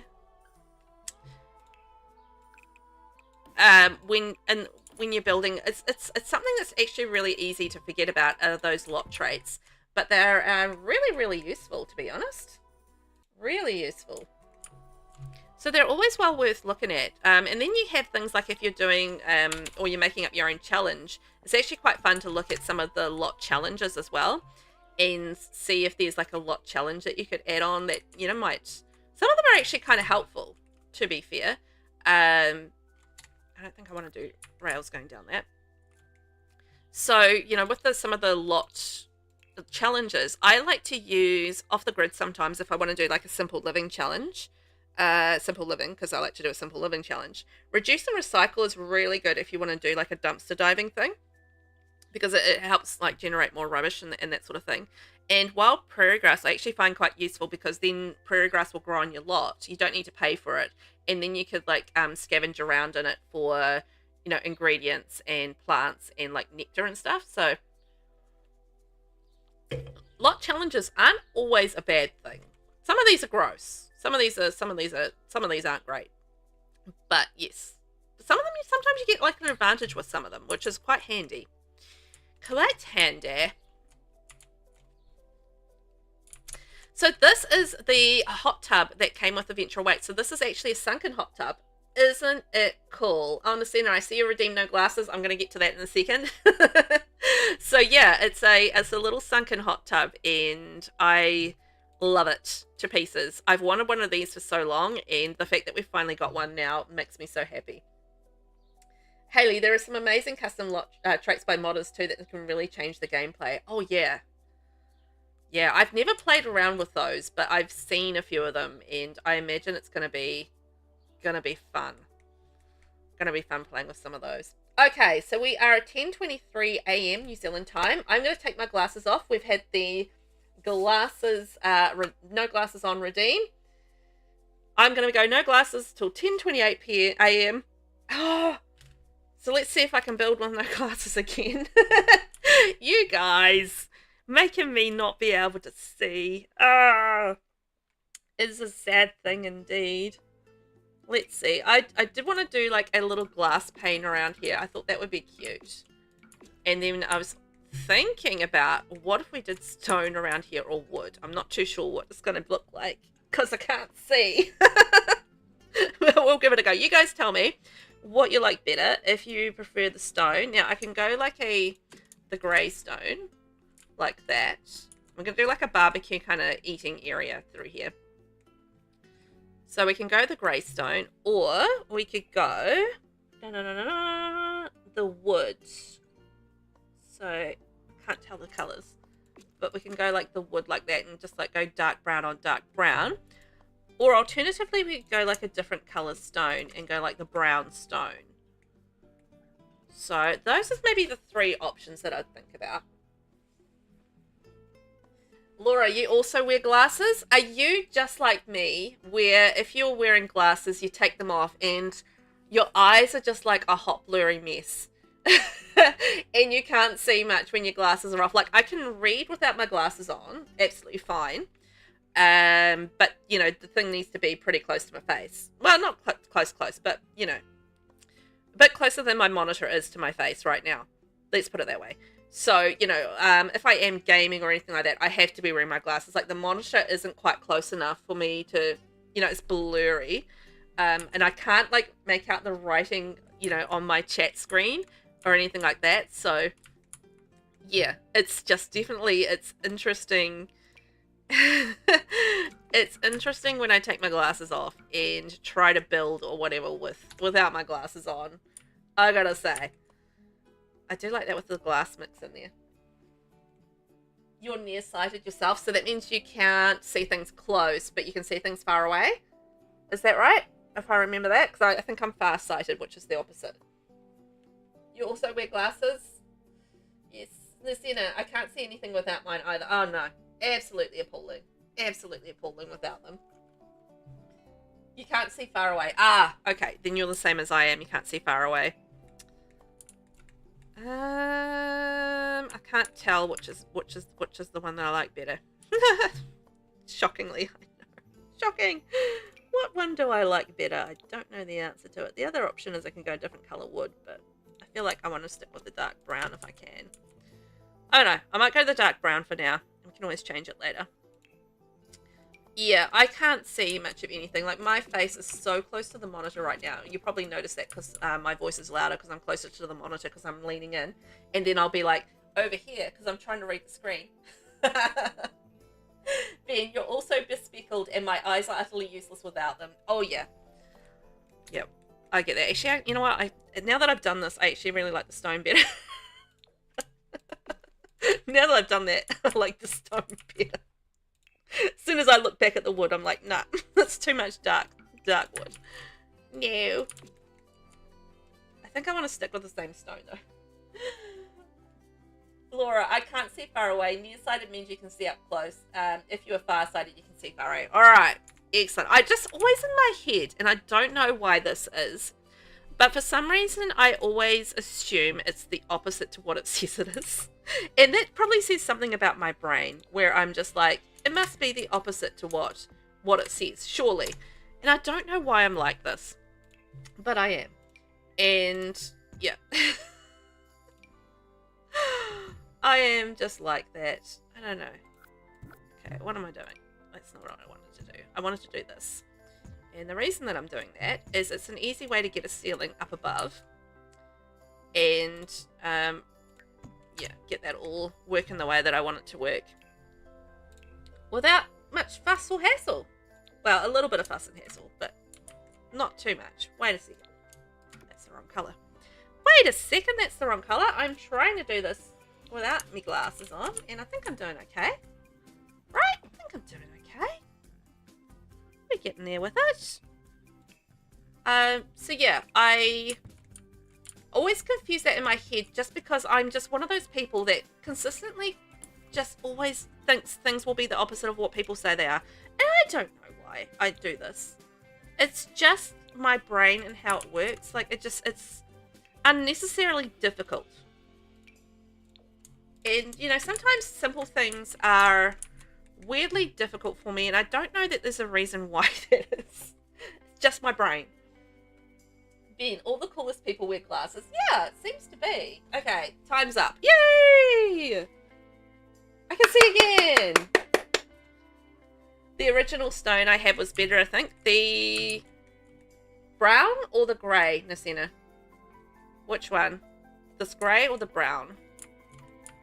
And I'm thinking we can do... I was just thinking, like, maybe we can do, like, a little trellis thing. Do that. I think either of those options. I think I'd like the stone better, but the grey, okay. I thought I'd like the grey better as well. I didn't really want to mix and match the stones. Sometimes I do, sometimes I don't. Today, obviously I don't. I don't know why. Not for any particular reason. Just cause. Just cause, eh? Just cause. Da-da-da. You know, we've done pretty well, considering this is a 40 by 30 lot. I feel like we've done really well to get our, you know, to get as much as we have built. So, you know, thank you guys. You've done an amazing job today. Look at all this stuff you've managed to build.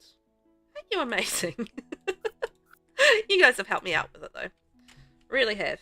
You've given me colour choices. You've taken my glasses off for me. I mean, you know, the best helpers a girl could possibly ask for. You've kept me entertained with chat, so happy days. Isn't it lovely? Okay, so we're going to delete the stuff in between. Boop, ba-doop, ba-doop, ba-doop. Ba-doop and ba-doop. Look at that. We've got a cute little area. You guys, you know, helping me out here. I appreciate it. You know? Appreciate it. So kind, you know? So kind. So, under the shelter, I was thinking of having like a little outdoor kitchen. What do you guys think? Should we have... Oh, also, you know what I should also have is some spandrels. Because I've got some cool spandrels. I'm going to use them. I've got to use them. I've got to use them. Oh, I'm going to have a drink. Also, for those that need the reminder, have a drink, have a stretch. Ah, roll your shoulders. Oh my gosh, we're getting a raid. Eee!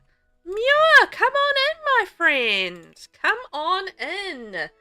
Who is with the fabulous Muir today? And if anybody of my mods team, if you're here, can do a shout out for Muir, that would be much appreciated. If you can't, then I get it. I get it. Not everybody has access to all the things. Opting. We rated on the promise that you were going to be playing Fortnite. Is this Fortnite?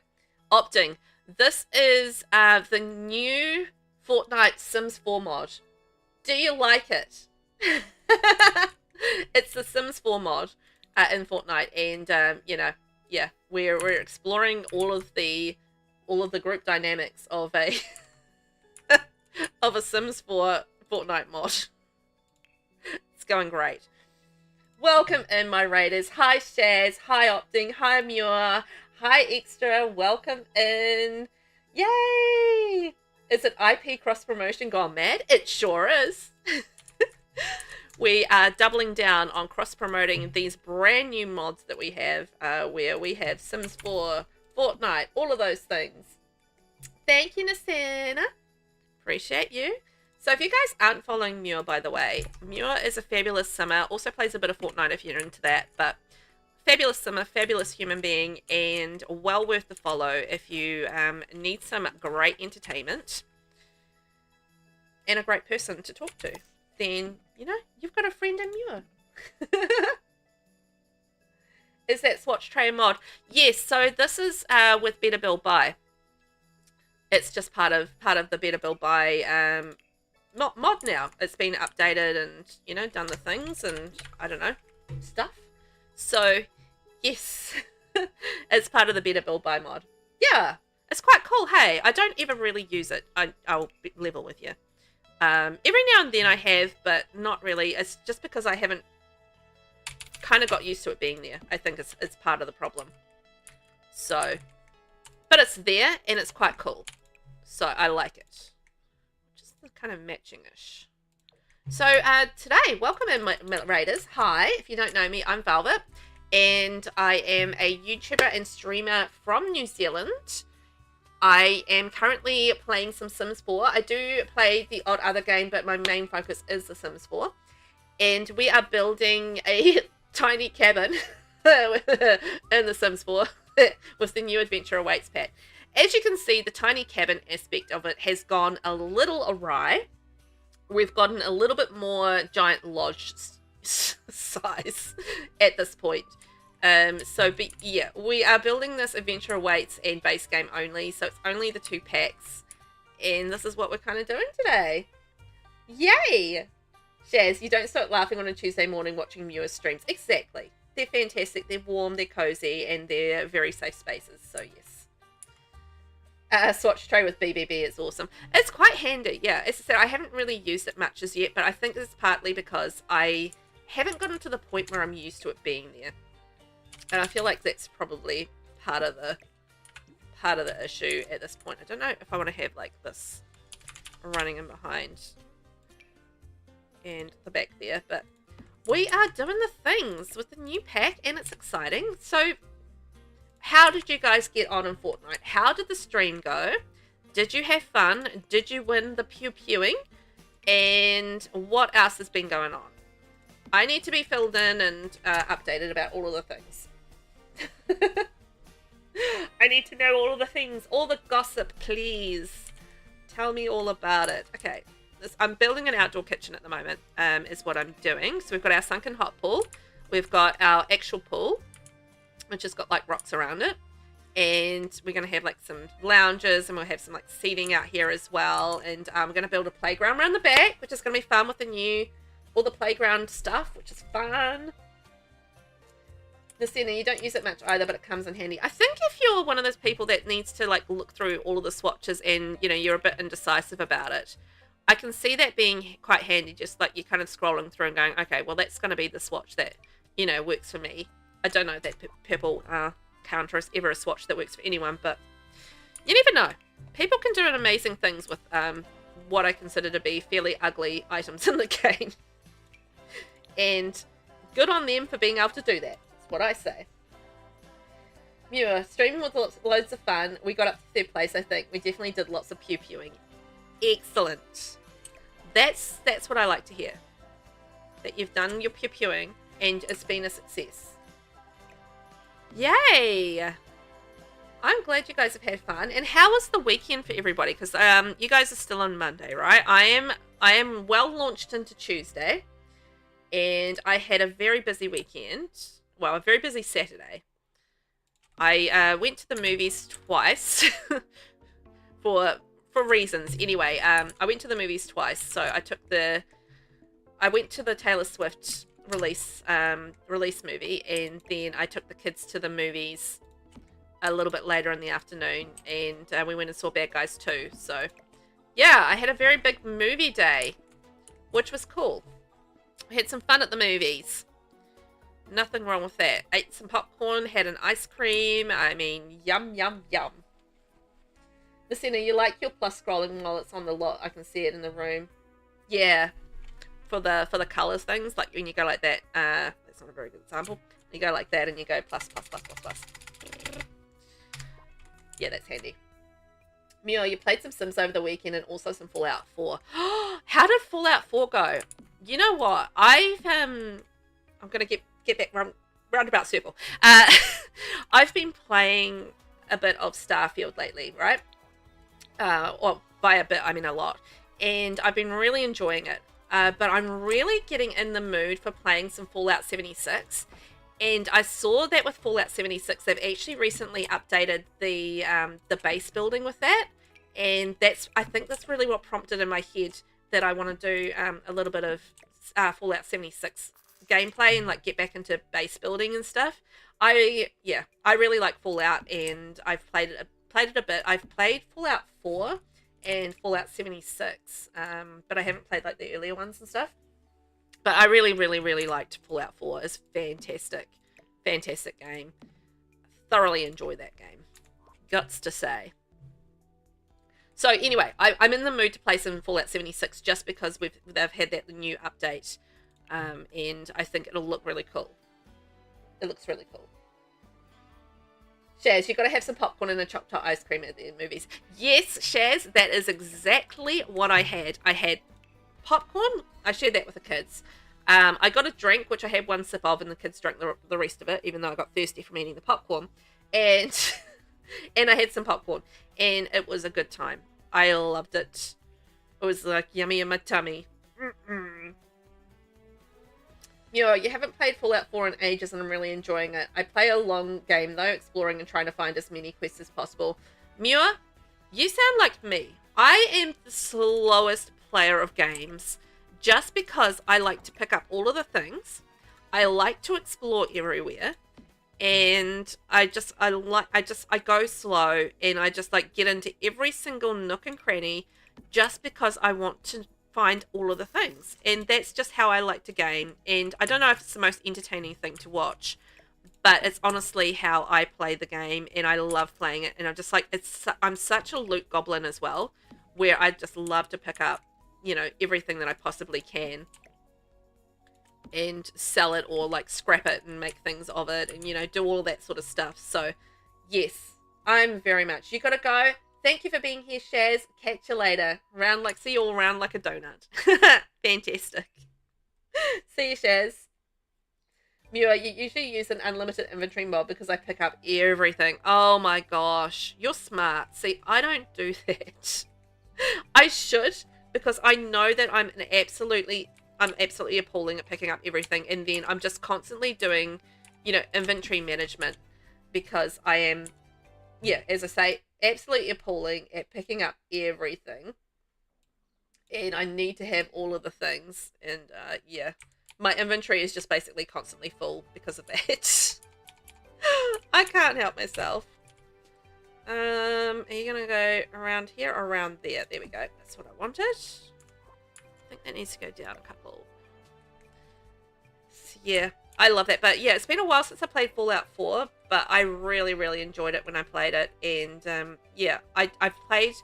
My first experience with Fallout was actually Fallout 76, oddly enough. Because I'd seen my husband play Fallout, and I thought it looked really cool. And then he downloaded Fallout 76, and I looked at it and just went, yeah, this is my kind of game. Because, you can kind of do the base building and, the scrapping and making of things. I mean, that's very, very me. I love, survival games and stuff. So, that's very, very me and stuff that I like. So, I was kind of like, yes.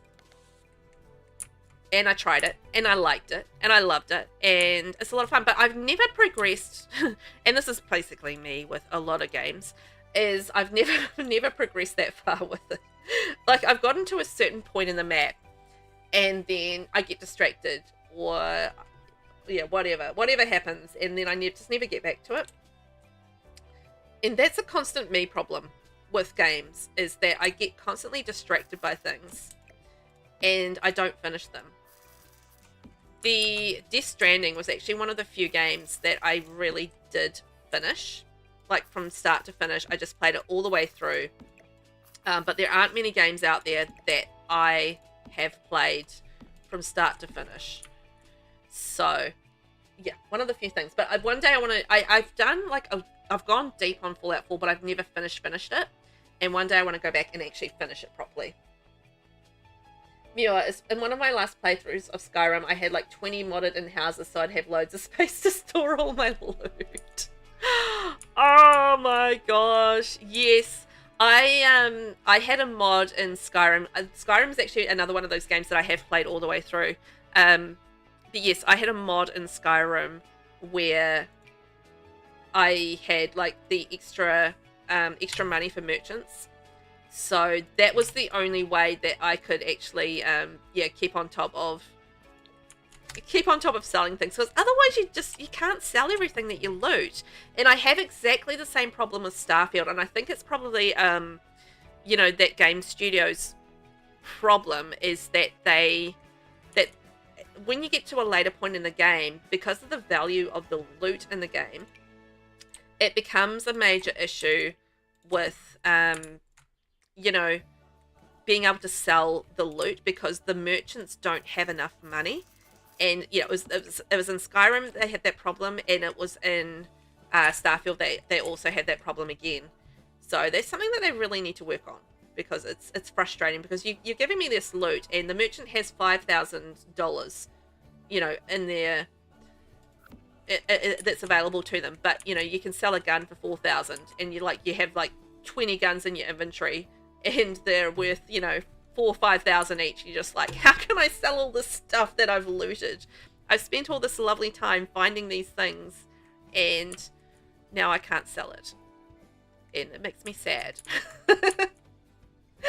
Yeah, it's so annoying, right? It's just like, I want to be able to sell my things, because that's part of the fun of the game. Either that, or there needs to be like a more collectible element to it. You know, like you can have like a little collection thing. So you go around and you collect these things, and then you have a way to store those collections and display them in like your houses or your bases or whatever. I would love to be able to have that more in games as well, because, you know, I love doing collections, and running around and being able to collect things is you know, a big part of games for me. One of my favorite things to do. So, you know, when we don't have, you know, they have these things and you can't do a collectible thing with it, it's just like, oh man, that's such a shame, and it's such a lost opportunity as well. Luckily there's a mod for that. Oh my gosh, is there just a mod for everything, or is there a mod for everything? But yeah, mods honestly save the day though, don't they? Just with their adding of the things, they really do. Thank you, mods, for being amazing. We appreciate you, my friends. We appreciate you. Now, what color should we go for? I don't know. Maybe the green? Go the green, perhaps? I'm also thinking, what if we built like a butterfly house? How cool would that be?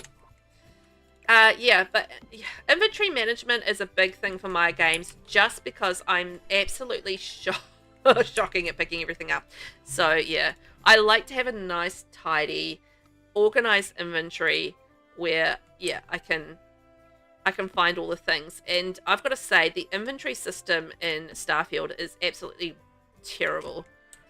You kind of have like all of these different kinds of storage, and you can't just like go to one place to find like to access the storage and like find, you know, get the item out. You've got to go through each individual item of storage, and I'm talking, I've got like, you know, 30, 40 of each kind, and there's like 4 different kinds, and you got to go through and to find like the one particular item, and it's just like, oh man, it's so frustrating. Muir, one of my favorite house mods for Fallout 4 when it first came out was an underground vault that had a large warehouse room that was basically a museum where you could stash all your loot. It had display cases, mannequins, and so on. That sounds amazing. I would be all over that mod, because yeah, that sounds actually amazing. Oh, you know what I might do there? I might do like a little garden thing. That's, I feel like mods sometimes really do save the game for you. Like, I don't think I could have like done as much as I did in Skyrim without that mod to be able to sell things to the merchant. I feel like it would have been such a struggle for me, because I'd be like, what do I do with all my stuff? And the thing is, I actually want to go back and do play Skyrim again, because they've added stuff since I last played. And, you know, well, I sort of played a little bit, but I haven't really gone deep on it. And yeah, they've kind of added stuff like a lot more of the houses and stuff like that. And there's like a farming thing that I never really got to do. And like, you know, a little bit more of the building and stuff like that I think would be really cool. So yeah, I think that I would like to go through and spend a little bit more time on Skyrim one day. But I'm definitely leaning towards doing another Fallout 76 kind of run after I finish Starfield. I feel like that's where my energy is going to go next. I don't, you know, you just don't have time for all the games that you want to play sometimes. It's like in your head, you're like, oh yeah, I'd like to play this and like to play that and like to play that. And then it's just like, yeah, when do I get time to do all that, right? But I really liked I remember the last time I played Skyrim, they had all of those new houses and stuff that they added in, and I can't remember with which update that was, but I do remember there was like this house in the mountains, and you end up fighting this dude, or these, I don't know, I'm gonna say maybe it was gargoyles and vampires and stuff like that. So there's a whole household of things, and you end up in this massive fight with it, and it was so cool, so fun. It was such a hard fight though. I remember dying like many times with that, but it was a lot of fun. I've been finding with this pack, and I don't know if anybody else who's done building with this pack has found this, but I've been doing like a lot of landscaping, like outdoor stuff with this pack, and I feel like that makes a lot of sense, you know, because it's a very outdoor adventure style pack. And I think if we hadn't already had Outdoor Retreat come out, I feel like this pack would have been called something like Outdoor Adventures or Outdoor Retreat or something like that. Outdoor Adventures, maybe. I don't know. Because it does really feel like it is. It's such an outdoorsy sort of style pack. Although, you know, the getaways and stuff do sort of change that up a little bit. Muir, I hear you. It's like I have all day free to play one of these 1,000 games on my backlog. 5 minutes later, I'm playing The Sims. Isn't that funny, though? Don't you just go back to your old favorites, your old comfort games? And that's the thing. Yeah. That's the thing. I do try and make sure that I take breaks from The Sims because I don't want to burn out on it. But I'm in it most days. I really am in it most days, just because, you know, it's a content thing, partly, but, you know, I love building, and it's a relaxation thing for me, coming in and building and being able to actually spend that time, you know, and have like that downtime with my brain. It really does help me with that. So, you know, it's if I'm in a mood where I need to relax a little bit, then I feel like Sims is quite often my go-to for that. But I do need my time away from The Sims because, as I said, I don't want to burn out. So, you know, I always have a game that I'm working through, or that I'm playing that is non-Sims during the weekends, particularly when I do need that downtime. And for me, at the moment, it is Starfield. But I feel like it's going to be Fallout 76 soon. Because I feel like I'm going to make that change. But I'm trying to do all the main quests. And actually, I'm trying as a player to be better at finishing things. So I want to go through and I want to finish the main quests and stuff in Starfield. I don't feel like I need to 100% it or anything like that. But I do want to do like the main quest line. And I'm actually well progressed with it. The problem with that is that I've gotten to the point where I need to upgrade certain skills that I don't have at this point to be able to get to an area of the galaxy that I haven't got to yet. So it's a whole thing. The center. It's embarrassing how many times I log on to Sims, do one thing and don't feel like playing because I think I should play something else, log out, and then like 10 minutes later log back into Sims because I miss it and I want to play. Yeah.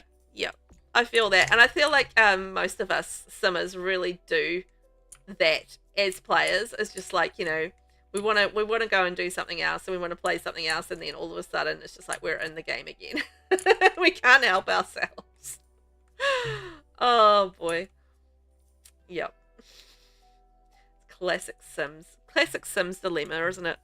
It's like, yeah, no, I should play something else, and then no, I'm just gonna play The Sims. It is what it is.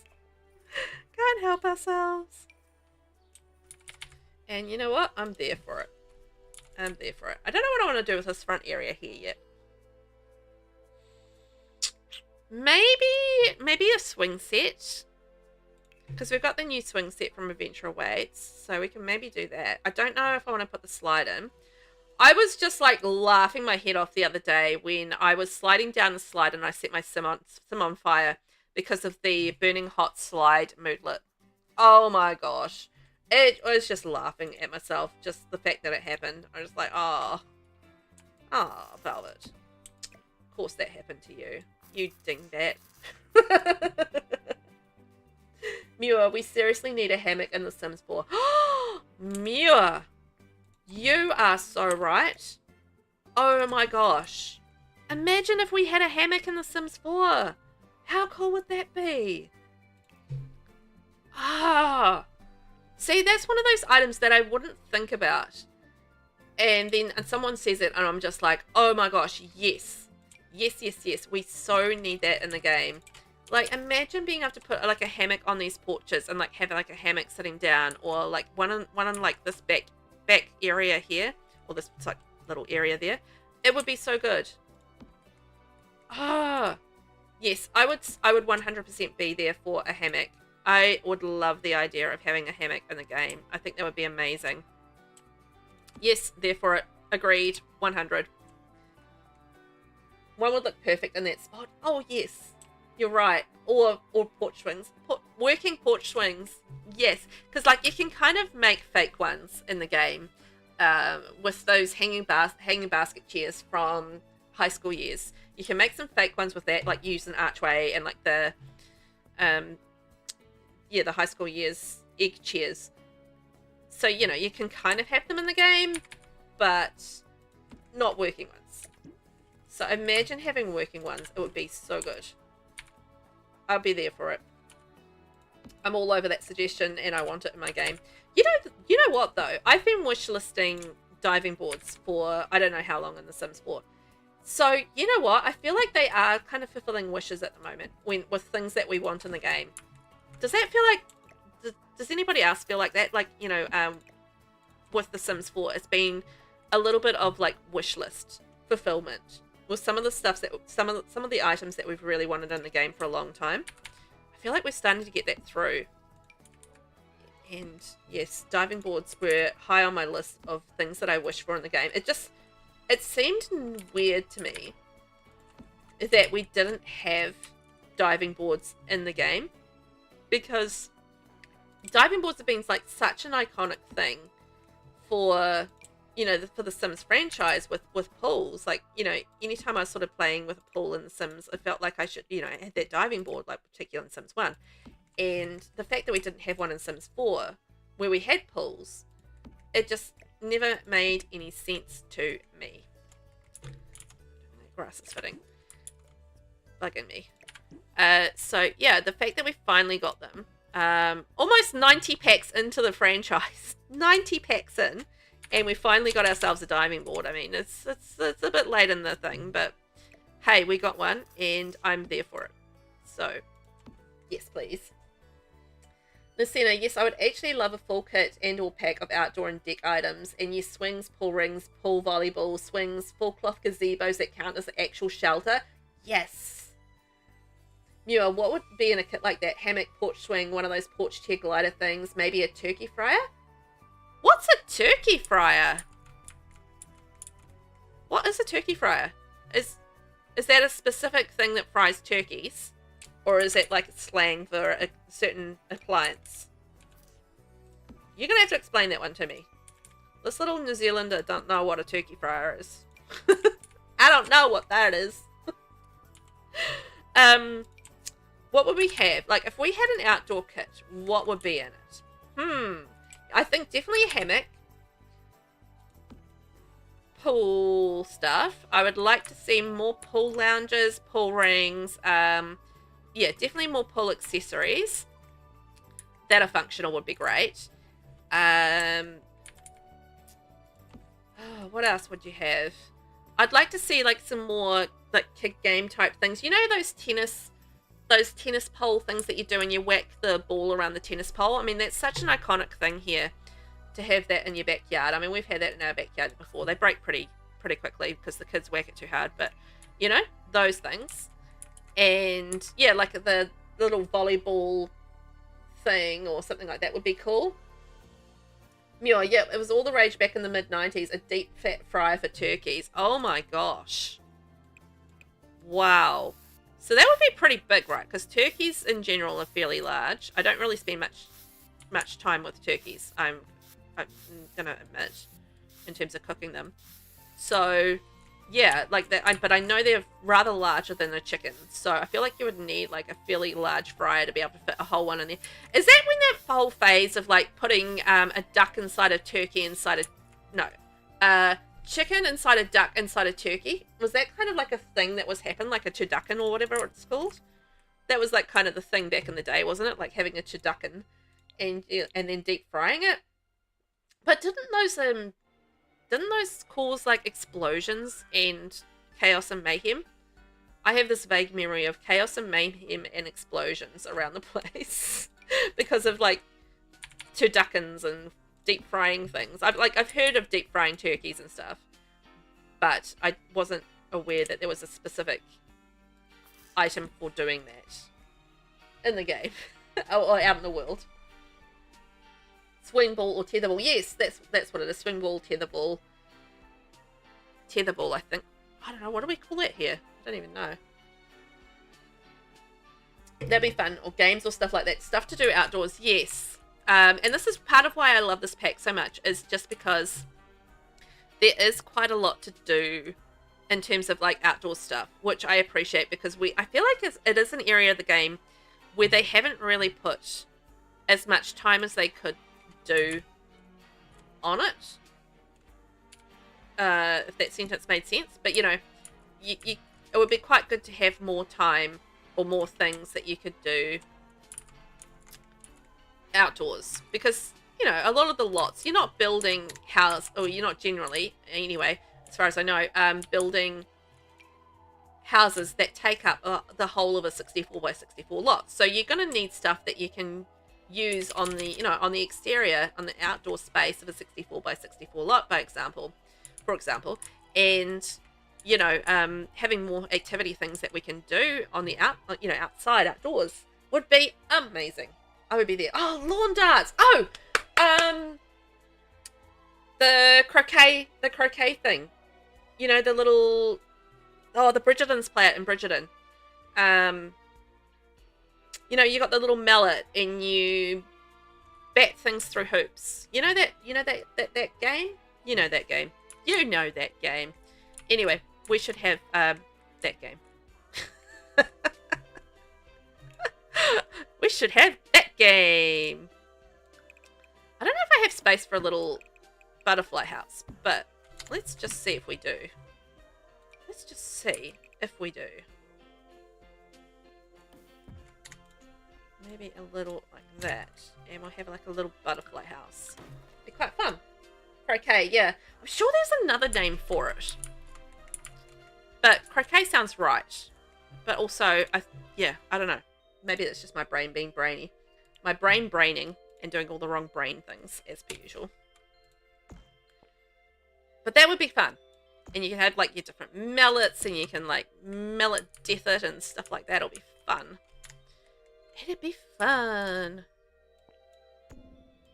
So the other thing that I really want is just like some really basic building stuff that you could, you know, use around the place. You know, like your basic wood columns that aren't actually attached to the grid, you know, like free floating ones. I mean, that would be amazing for starters. I would love that to pieces. And, you know, just like little things like that where you could just be a little bit creative with those items, you know. It's just stuff that allows creativity, if that makes sense. So, you know, that's the kind of stuff that I would love to have in the game. That's just like useful things to build with. It's the useful things to build with pack. But, you know, like little more like stone options and just free floating, you know, vertical and horizontal pieces of wood that, you know, you can use for trims, or you can get creative with and use different things with. Imagine the building creativity that you could have with items like that. I mean, I think that would be really cool. Muir, lawn darts are something different though. The ones we played when I was a kid was very large and very pointy darts that you throw across the yard at a ring on the ground closest to the center one. I'm gonna level with you. I have never played lawn darts. I've never had the opportunity to.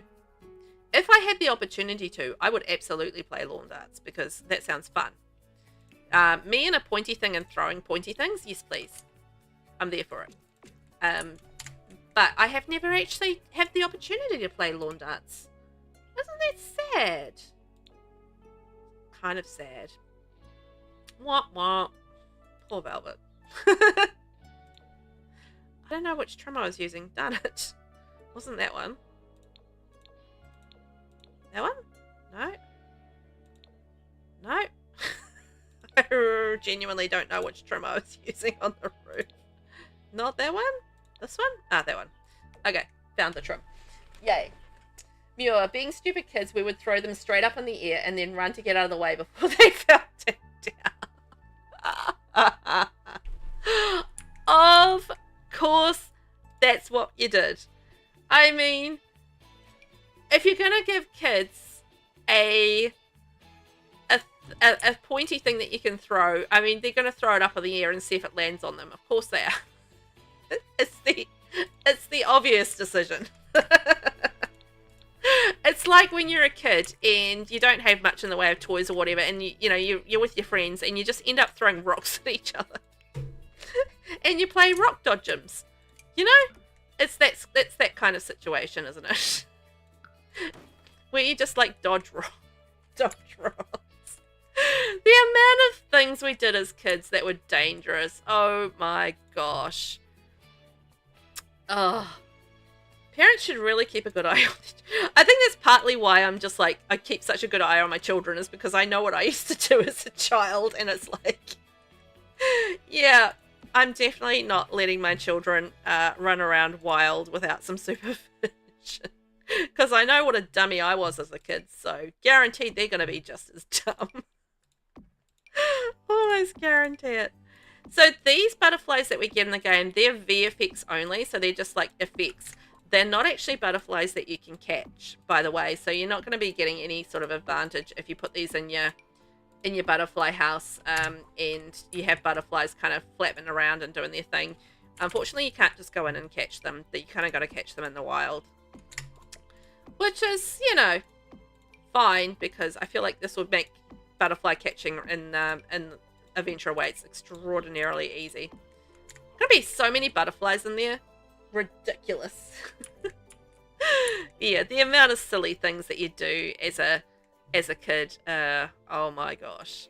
You just make poor decisions. Seriously, you can't catch those butterflies. Sims did us dirty with that. Yeah, no, I did test it. Shall we test it again? I should have saved my house. Whoopsie. Let's go save. Please don't put out on me. Yay. Let's put a sim in here. These guys here. Where am I building? Oh, this one. Oh, I like that. Go away for 2 seconds. I forgot where I was building. But yeah, no, I'm pretty sure they're effects only, because I did test it last time around because we were curious about whether or not you can actually go in and catch those butterflies from the ones that you can kind of put in there. So look, you can kind of see all the butterflies flying around, doing their thing, but no option to catch them. So the butterflies in the wild, if you see butterflies out in the wild, so say there will be some butterflies over here, I imagine, somewhere, maybe? Yeah, when you have like the little collection of butterflies in the wild, you can generally click on them and go catch them, but the VFX ones, no. Laura, you're fine. You do what you need to do, huh? You do what you need to do. You're all good. I know you're there for me. It's all good. Talk as little or as much as you like. But yeah, so you can't catch them. Yeah. Also, I did discover that these plants that we got with Adventure Awaits, so they're these ugly things here. These are actually butterfly storage, so you actually put butterflies in there. So if you click on these, you can actually rehome butterflies, and they will actually live in these flowers. You can get them out again, so you can release them from the topiary, but yeah, you basically can rehome the butterflies into those topiaries, which I'm actually going to use, because we're going to put them in here. So you can actually have little butterflies living in the topiaries around the place. I think I don't love them as items in the game, but because they serve a function, I get it. Yeah. Steven, Spotify, a butterfly's music space. I love it. Mia, that stinks. Hopefully someone mods it in like they've done with insects and granite falls. Oh yeah, you know somebody's gonna do it, right? I feel like that's almost a must happen. If anybody can dream it, then somebody can make it happen in The Sims through the mods. I might just go with the green one. Yeah, it's cool, right? It's quite cool. I just sort of, there's a little bit of gameplay that I did last week with it. I discovered that, so that was quite fun. And we discovered the, what do we call it? The bird as well, which is cool, in the bird's nest. Laura, I don't know much about catching them yet. I've done a little bit of it, so it seems quite fun so far. And yeah, basically sort of you catch them around the world. You don't need to have a net. It'll just automatically come out of your inventory, so it's not something that you need to actually own as such. And yeah, you basically go swipe the butterfly, and then you get basically it's a collectible, so you collect the different kinds and you have like different rarities, so it's much like frogs with the different rarities and stuff. And yeah, so you just collect the different butterflies, and there's like little local quests around the place as well where you can collect where you can do different quests to do things. And one of the local quests around the place does, I think it needs you to get some butterflies, and also the aspiration needs you to collect butterflies, because that's like a little collectible, you know, kind of aspiration. So butterflies are part of the new aspiration or the pack as well, which is fun. So I think that's why I was doing so much butterfly catching, because I was doing like the aspiration with it. That's so cool. So far so good. In terms of the gameplay for this pack, it's been really lots of fun. I can't actually really tell because of the butterflies how this looks. So let's go.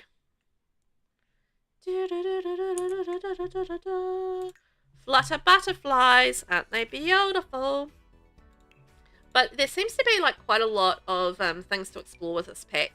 And oh, actually, Muir, while you're here, I was going to ask you, how did the formative moments thing go? Because I think I saw you were talking about in the Discord, the EA Discord, about somewhere. I don't know. I saw you post somewhere about formative moments. Anyway, I saw a post of something that you posted somewhere. I think it was in the EA forum. And yeah, how did that go with the formative moments? Because I was quite curious about those and how they worked, because I'd come across them a little bit as things sort of cropped up as I was doing gameplay. You know, I think it was with the event that's happening at the moment, because we have that free event happening in the Sims 4 right now. And I was playing that, and the whole formative moments thing sort of cropped up when I was playing with that. And I was like, oh, what's this? And got quite curious about it. And I know that you can click on your sim as an adult, and you can actually go back and think about a formative moment. So if, say, we were going to go over to our adult over here. Oh, she's on the lounge chair, and that's sweet. And I know you can click on them, and you can go recall a lost formative moment. And you can actually go back and add stuff to it. So the formative moments are basically, it's like a reward where you can get like a skill boost or something from, you know, something that you've done in your childhood. So like as a child, the Sim was such a ham. They wanted everyone to watch them and they loved to entertain. As an adult, they'll advance more quickly in the entertainer career. So you can actually go through them, and I know that you can select different things that can be an advantage to you as an adult. So say we're going to be a childhood naturalist, and that'll give us an advantage with formative moments. So our social need will decay slower, you know, so stuff like that. But I haven't really explored it in detail at this point, and I was quite curious about it. So Muir, you managed to get a total of 4 of them done on stream. It's a really interesting mechanic. Okay. Can a sim have more than one formative moment? Out of curiosity. Or is it just like they have one formative moment and that's it? Or do they have multiple formative moments? And yeah. Because, I mean, I imagine with multiple formative moments, it gives you an opportunity to get like a whole lot of different kind of skill boosts around the place. Honestly, this house isn't that big. It's just like got a lot of porch space. It's not actually that big on the interior. It looks bigger than it is. It's basically a cabin, guys. It's teeny tiny. Muir, it was off stream, but the family I was playing, the wife rang the husband on the phone and asked them what formative moment they went through growing up. And then I got to pick one for that sim. And yes, a child sim can have up to 5 on the go at once. Oh, interesting. Okay, okay. So that's cool. So that's really fascinating, and it's actually going to be really interesting for gameplay, because that's going to have an effect on skill building, and also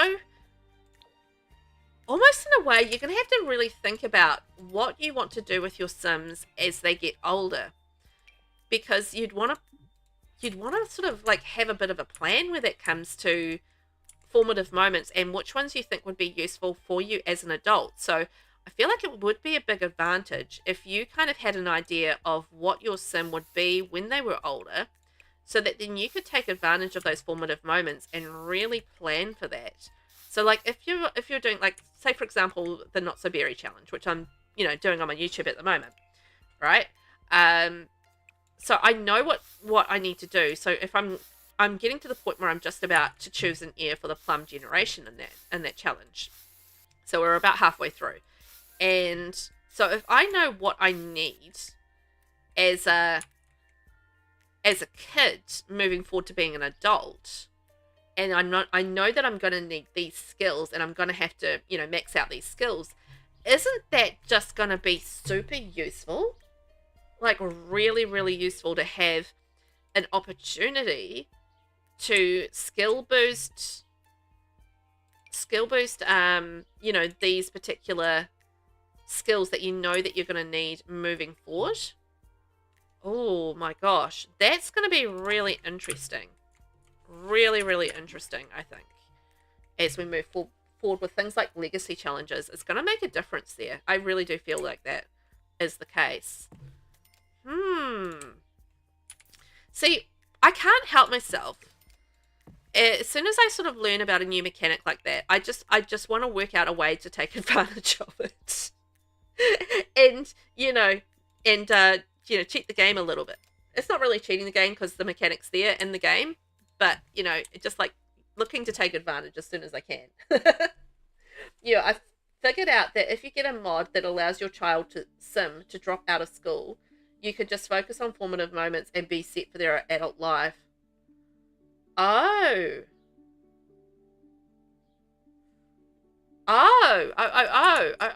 interesting. Sorry, that just got me thinking, because obviously as a older sim, as a teen, you can drop out of high school, but as a child, you can't really drop out of elementary school, middle school, or whatever you want to call it.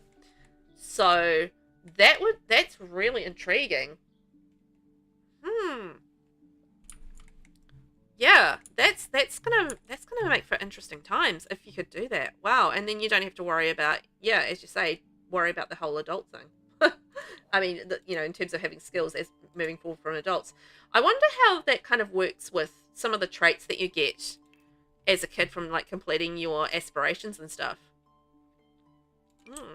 It's gonna be a lot of just playing around and just figuring that out, I think, with that particular mechanic. But it's a really interesting one, and I love when they actually include mechanics like that in the game, and it's something that you don't expect in the game, and it really is, it's those mechanics that really do add, I find anyway, to my personal gameplay.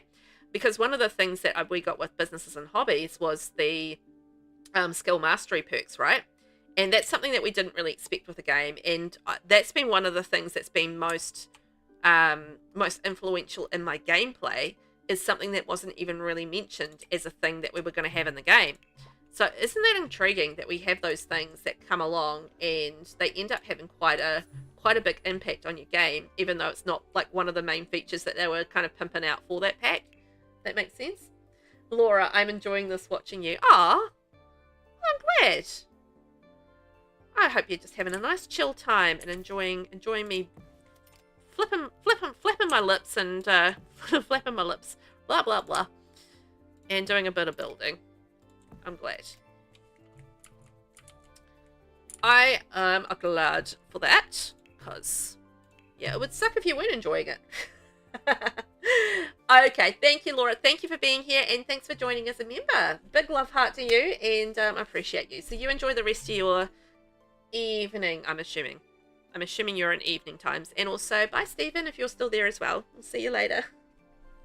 But thank you for being here, guys. Much appreciated. I want a bit of gardening in my life. There we go. But I've had fun building this. We're not going to get to the interior today, which is fine. We had a 40 by 30 lot. We've done a lot of like landscapey exterior stuff. I think I'm going to do the thing that I wanted to do, which is the playground, and then we'll wrap things up. We've got like a little garden area. I like it, and we've got like, you know, lots of different little things to do in the backyard. So I love the the outdoor kind of things, activities that we get to do, which is fun. Oh my gosh. There we go. Bit of gardening through there. Wonder if I can stick a hose on the wall. I'm going to stick a hose on the wall, as I do. There we are. Muir. Yeah, that kind of made high school years and in university redundant with this new pack. Why do high school and uni when formative moments can give you your Sims a leg up on specific skills and careers on their own? Yeah, that's a very good point. Thank you, Stephen. Appreciate it, and thank you for being here. You guys go have fun, hey? And or get some sleep, depending on how late it is.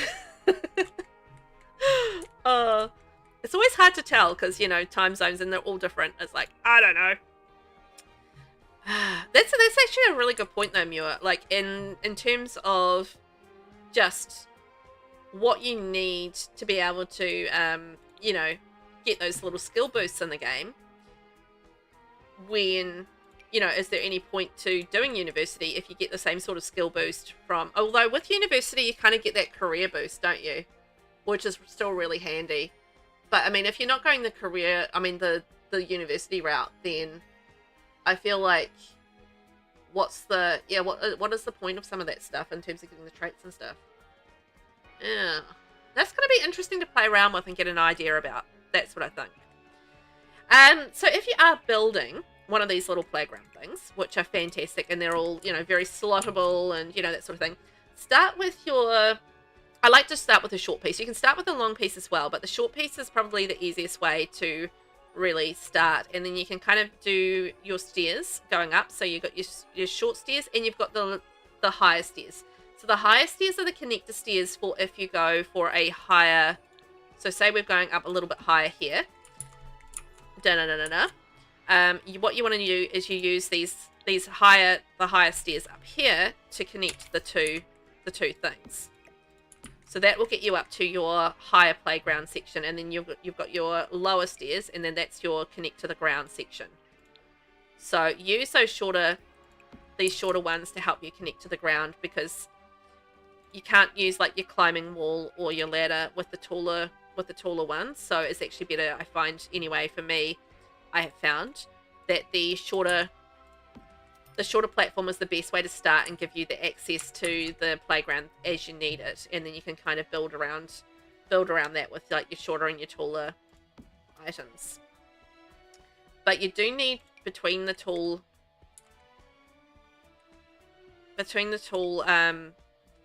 see how here there's not going to be any way for the Sims to actually be able to get up to this platform. So between the tall one and the short one, you really do need to have that the connector stairs there, otherwise you're not going to be able to, yeah, basically walk around them, which is quite cool. Annalise, how are ya? Welcome in, my friend. How are you doing today? How you doing, mate? Kia ora. How are you? I hope you're doing well. How was your weekend? Anything exciting to share? What have you been up to today? Anything delightful or exciting? What's new with you? We've been building a tiny little cabin, which has gone awry. So this is what we're building today in Adventure Awaits. Yeah. Kind of got that wrong with the tiny cabin thing.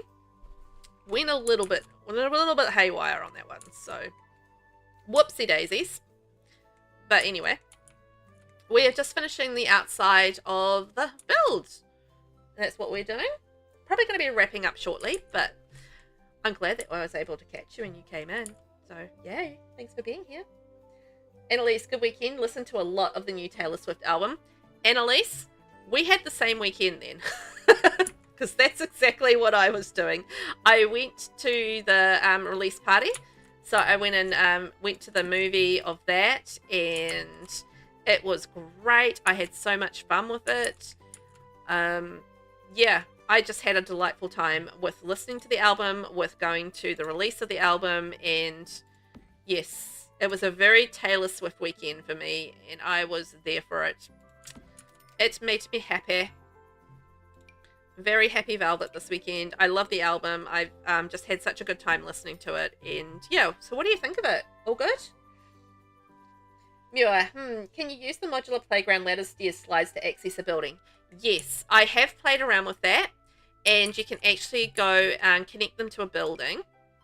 So there was, so you can actually connect them into a building, and like if you had this on the second floor, for example, or did it in a, let's go with a tall platform, for example, on a short wall.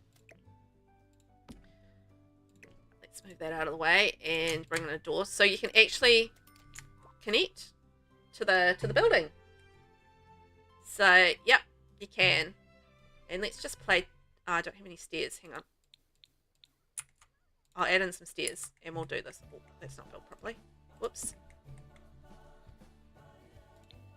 So, oh, the foundation stuffs it up though. So if I didn't have a foundation, let's go. Ugh, I've ruined my life here. Ruined my build. Yeah. So basically, if you don't have a foundation, the tall portion of a playground actually will work against that short wall, and you can, yeah, you can do it. You can do it. So you can access the playground against the thing. So one of my builds, actually, I was playing around with that. You can't, however, you can't use these pool slides and that sort of thing, or sorry, these slides to go into the pools. So that's something you can't do. Is it's not, you're not able to slide into a pool with these slides. I did also try that. Unfortunately, sad. I was sad about that. Annalise, you didn't end up doing that? Oh, you didn't go to the Taylor thing? Oh, it was so cool. It was such an experience. I had a really good time just watching the whole experience and just really getting to understand the album in a way I don't think I would have without going. But, you know, it was a fantastic experience. It was a lot of fun. But you know what? The album is great. Just as great without the experience, I think, as well.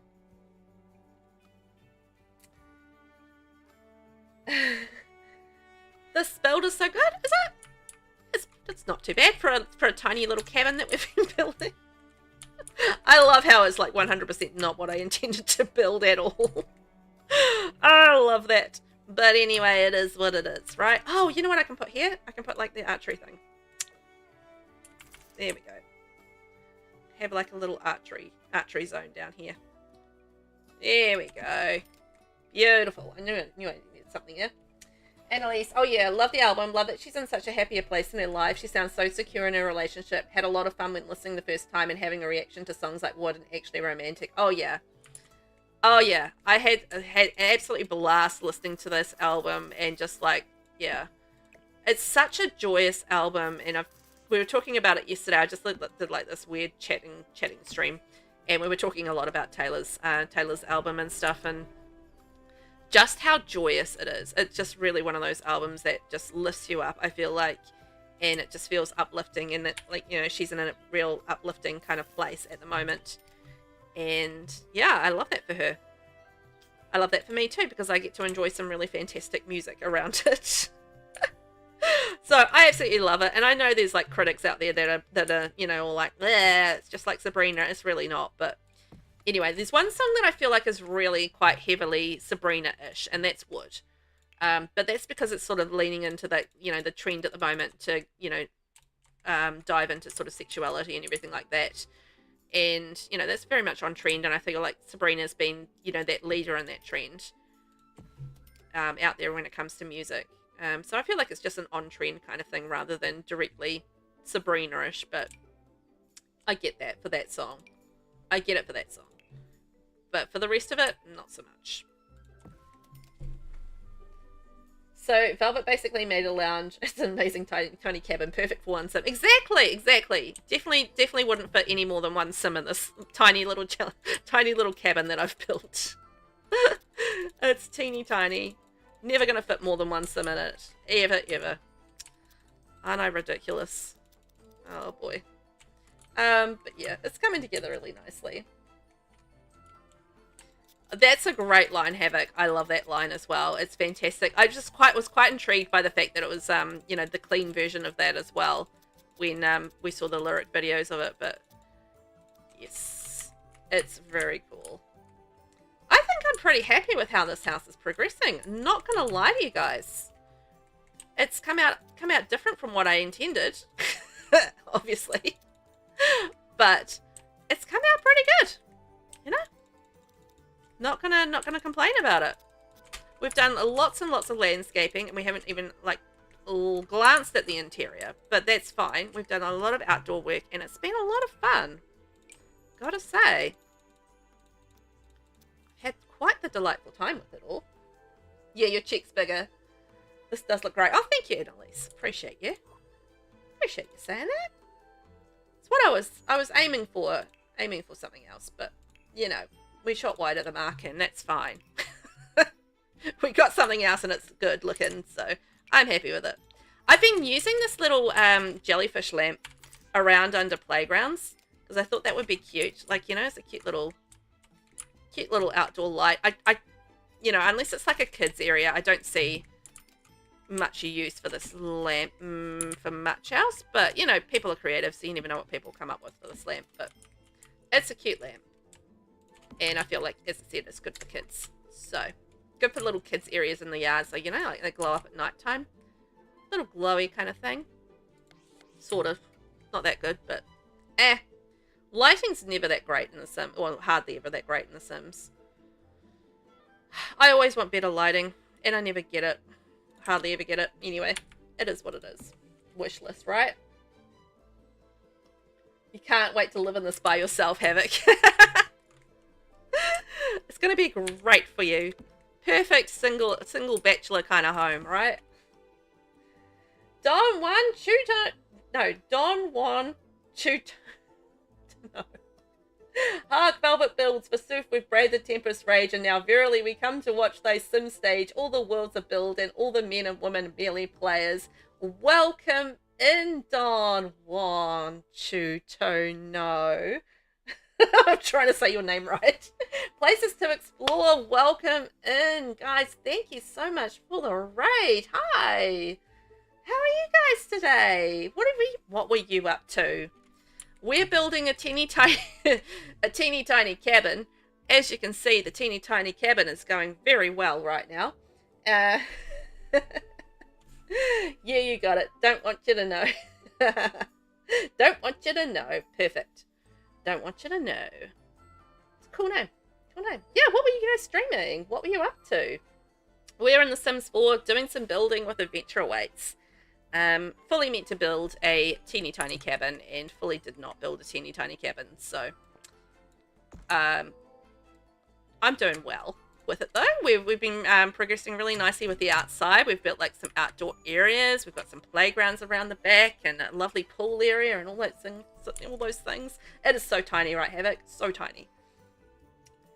Don't you want to know? The older game Medieval Sims for Medieval Monday. Oh, I love that. I haven't never played Sims 4 Medieval, but I have always wanted to. So, lucky days. I am very jealous of that. That sounds like it was fun. Was it fun? Tell me more. Tell me all about it. Because, yeah, that sounds amazing. What were you guys doing in Sims 4 Medieval? Was there anything, so, like, were you doing, like, a quest? Or, yeah, anything sort of specific with it? Like, what do you do in Sims 4 Medieval? Do you go on quests? Because I feel like, you know, quests would make sense for me with that sort of game because, you know, I'm also going to make an assumption in the fact that maybe you're a knight and you can like run around and like save the day and do all that sort of thing. Don't you want to know? Yes, I do it every Monday. Today was the Fisherman's Challenge and there are quests. Yes. Oh, so what's the Fisherman's Challenge? Do you have to, do like a particular fishing thing? Like you have to catch like particular fish around the place, or is it like you have to make money from fishing? I like to know these things. It's always intriguing to find out what, sort of challenges people do with, different games and, around the place. Because there's so many different things that you can do with the different games in the Sims 4 franchise. And, I'm always fascinated with what people come up with to do with these things. Because I'm very much mainly familiar with Sims 4 stuff. So, learning more about different games is a lot of fun. Havoc, the lighting in this world is so much better than inner screen was. Yeah, the inner screen lighting was a little... yeah, it was a little weird. It was like quite odd in places. So I get what you're saying with that, Havoc. It's, yeah, the lighting was a little bit in inner screen. A little I get that. Don't you want to know, the game has a quest you have to complete. In this quest you need to find the lobster. Oh, I see. So you're doing a little bit of fishing to find the lobster. I imagine that's what you're doing, right? Fishing for lobster? So that makes sense. Now, I just think I might change this. Go like that. Bring that in. It's going to affect that wall. Ugh. Okay, I'll figure that out later. Cool. That sounds fun. So it's like a big quest. You have to find the lobster. So I imagine you have to do like a bit of fishing around the place to find the lobster and everything like that. That's fun. I always like fishing in The Sims. I just find it really soothing. I don't know about anybody else, but I do. I like it, and I like that it's kind of soothing and just kind of relaxing. You can just kind of chill out. But then you've got the, you've got the fun of actually, catching something and starting the sort of like collections or that sort of thing, or depending on what you're doing, for the fish. If you're trying to find ingredients, although sometimes it can be frustrating if you're trying to get like an angelfish for a potion, for example. I speak from experience on this one, and yeah, it gets a little frustrating when you can't actually get that thing that you want. And you're like, fish rage. So yeah, sometimes I get a little bit of that, but otherwise, I really do in general enjoy a little bit of fishing in the Sims in general. I think we'll do a little table there. Don't you want to know? It's an older game. It came out in 2011, so it's more Sims 3 style, but I just love feeding the pit beast, and it has the best grim out of all the Sims games. Oh, really? What makes there we go. What makes it so grimtastic? What's so grim perfect about this particular grim, out of curiosity? I've never done a comparison of all the grims. I will say. I've never even thought about it. But I wonder if somebody has done like a grim comparison where they've kind of compared all of the grims out there in the worlds and been like, right, so this is for this reason the best grim in the world, in the worlds, in the games. I bet you I almost bet somebody has. I feel like that's something that somebody would do. Master done. Because, there's so many different versions. I never really thought about giving this any thought whatsoever, but there must be so many different versions of grims throughout all of the different, Sims games. Because there's been so many, different little, Sims games out there. It's just really cool looking and it has wings. Really? Really? Nacina went to take a shower and came back to Raiders. Yes, you did. Isn't that cool? Come back to our teeny tiny cabin and some Raiders. Thanks for coming back, nurse. Appreciate that. What is the Let's go. Let's Google this. I'm gonna Google machine this. Sims Medieval Grim. Let's have a look at them. Oh my gosh. I'm gonna show you guys this. Hang on. Bring in the picture. Okay. So this, if we can get through all this, is the Grim Reaper here. Look at the Grim Reaper. It's got wings. And the red robe. How cool is that Grim Reaper?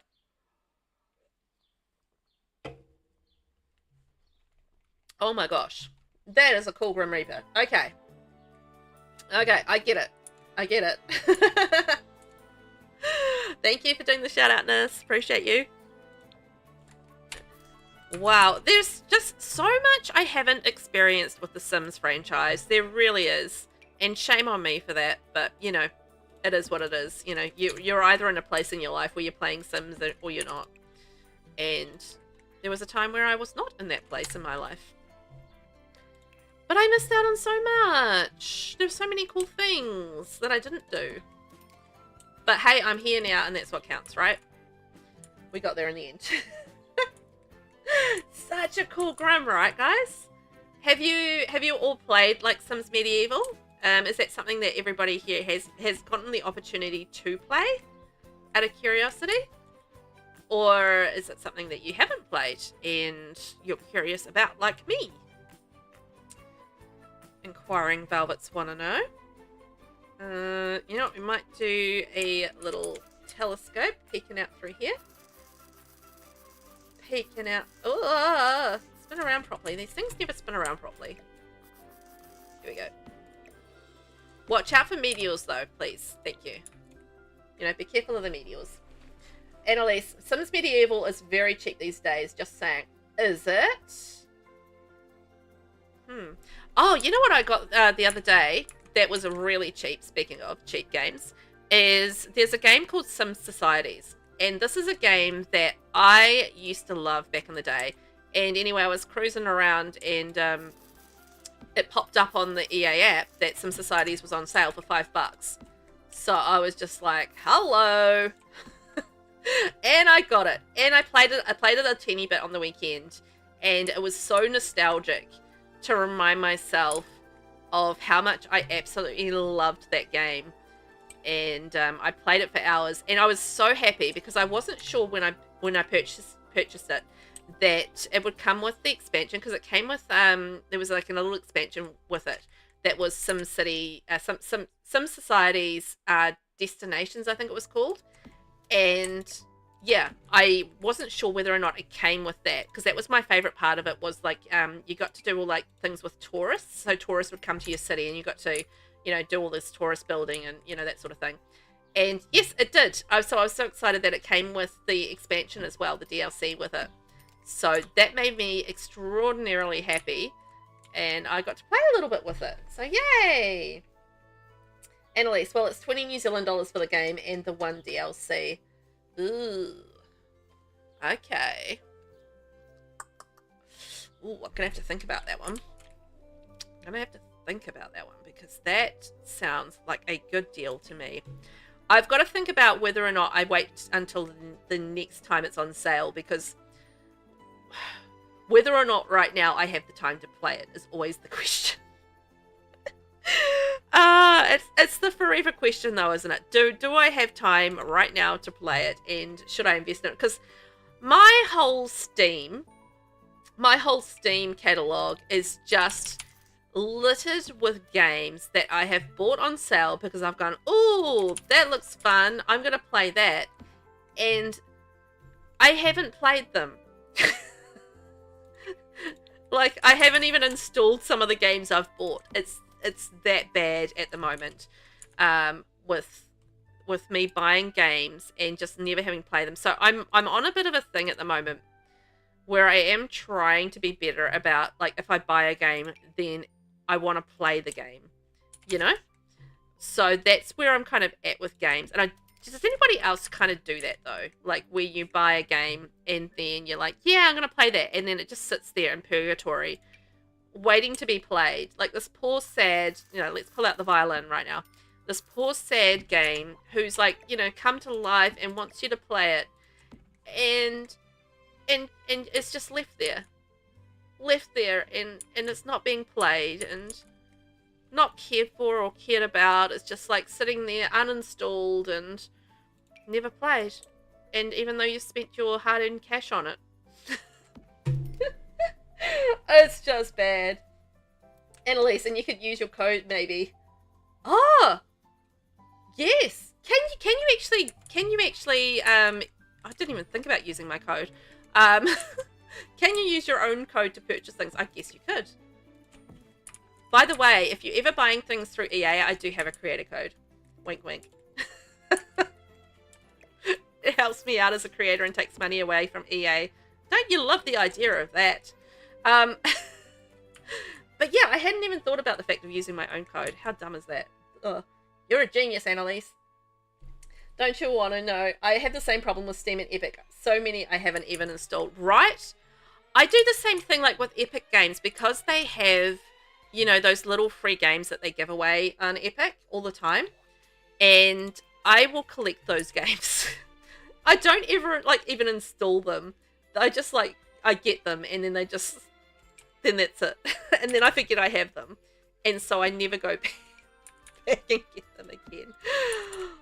Because I don't use Epic as much as I like. Steam is a daily use thing for me, but I don't really use I don't really use Epic so much. I just basically go into Epic once a week and check what the free games are. Not gonna lie, because it is what it is. It's just what I use it for. And yeah, I go on there maybe once a week if I remember and get the free game or free games and move on with my life. But then more often than not I am forgetting about those free games as I go along. Absolutely appalling. But I have so many just sitting there and I just don't have the time to play them all, and I want to. And so I am trying to make better decisions about, do I really need to buy that right now or can it wait till the next sale? And it's very much the headspace I am in with games, and making those smarter decisions about if I'm going to play them or not. Have it, yes, use those codes. Annalise, you never use your own code. I use my friends' codes because I have so many friends with creator codes. I know. That's the thing. It's there's so many choices with those codes and everything like that, right? So that's why I sort of always really appreciate if anybody uses my code, because I know there's a lot of choices out there and so many creators there that to support and stuff. So I do appreciate that. If anybody does use my code, that they have actually taken the time and the thought process to actually get out there and use mine. So it's always a nice thing, right? It's always a nice thing. I think it's a nice thing anyway.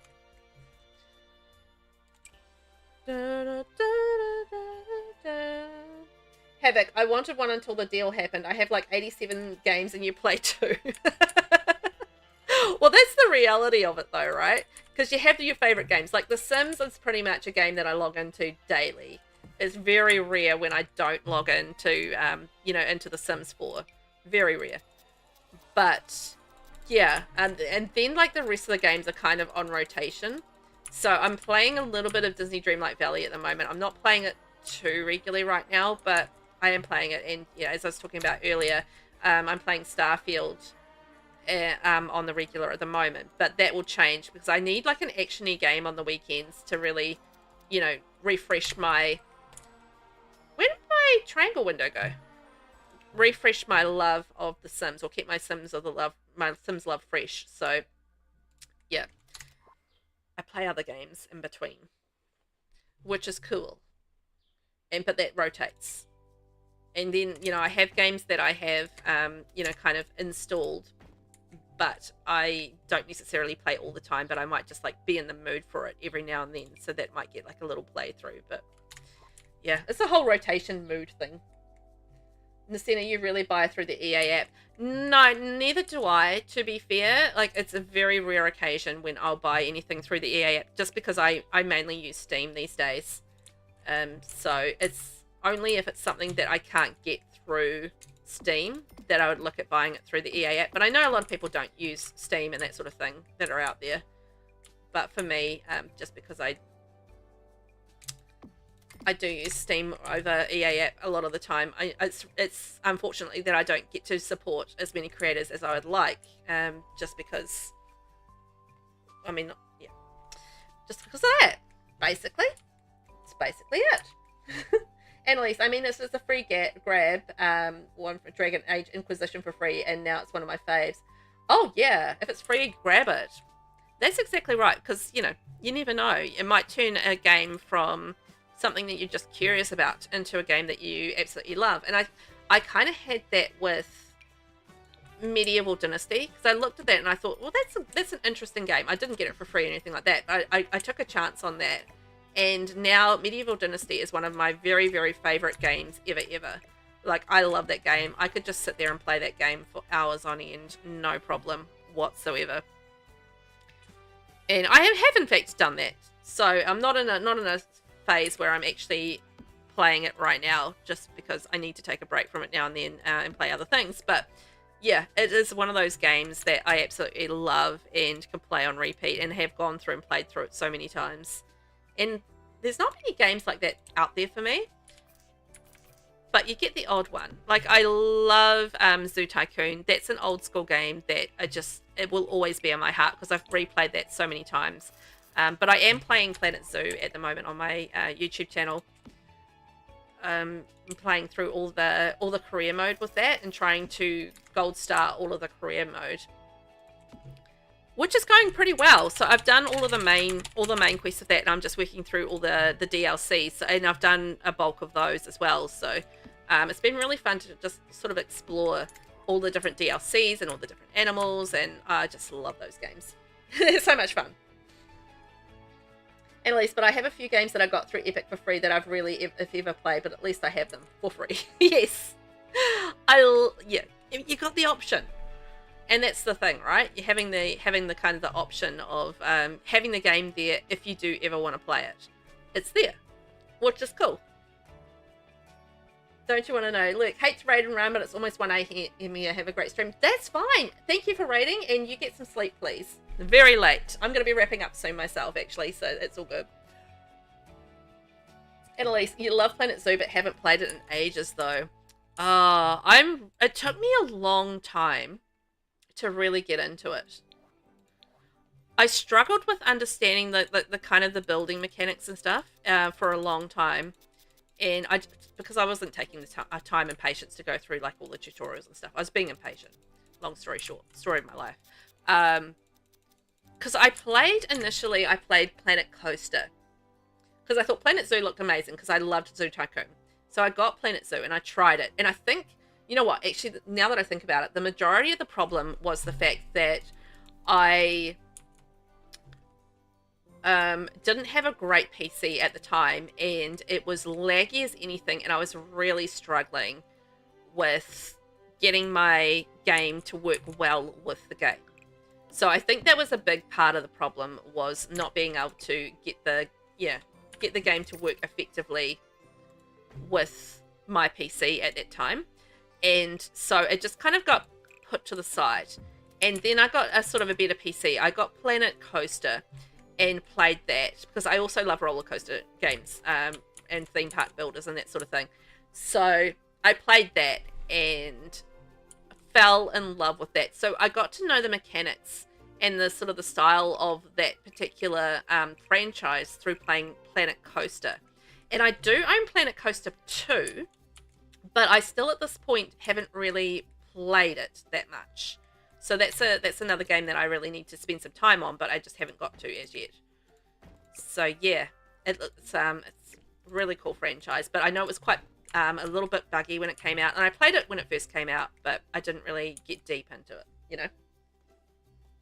Annalise, entirely different if I paid for it and then never play it though. Yeah, I had played Planet Coaster first, so I was familiar with that. I use a lot of the blueprints though. And you don't have a lot of patience for the building in those games. Annalise, you and me both. I'm dreadful at building in Planet Zoo. Like, absolutely shocking. Dreadful. Because it's the kind of game where I want to do... I don't want to spend the time building. I want to spend my time ticking things off the list of things to do and doing the achievements and the accomplishments and the goals. That's what I want to do with those styles of games. So I find that for me, when I'm building in those styles of games, I'm just really impatient and dreadful at getting the building done just because of that. And yeah, I'm yeah, Planet Coaster, like having to build the roller coasters and stuff, I'm just like so bad at it. And like doing any sort of zoo building in Planet Zoo, I was just appalling at that as well. So yeah, I feel that so strongly because I was just I don't have the patience for it in those types of games. But you know, I sit here and I'm quite happy to build for hours in this game. So it's really game dependent for me. I'm not making it even bigger, Havoc. I'm doing the floor plan. I'm not making anything bigger, I promise. I'm doing the floor plan. I'm working out where everything is going to go on the inside while I'm chatting away here. Figuring things out. Making progress. Yeah, you're there for the management side of things. Yes, exactly. Same here, Annalise. When I'm playing those sorts of games, I am there for the management side of things. I'm not there for the building. So my building in those sorts of games is absolutely atrocious. Absolutely atrocious. I don't make any effort at all. I just, not to make it look pretty anyway, I do the basics of what I need to do to get the job done. And that's it. I am not there to make it pretty. So, yep. That's my sort of gameplay approach with that sort of game. Actually, maybe I don't want to do that.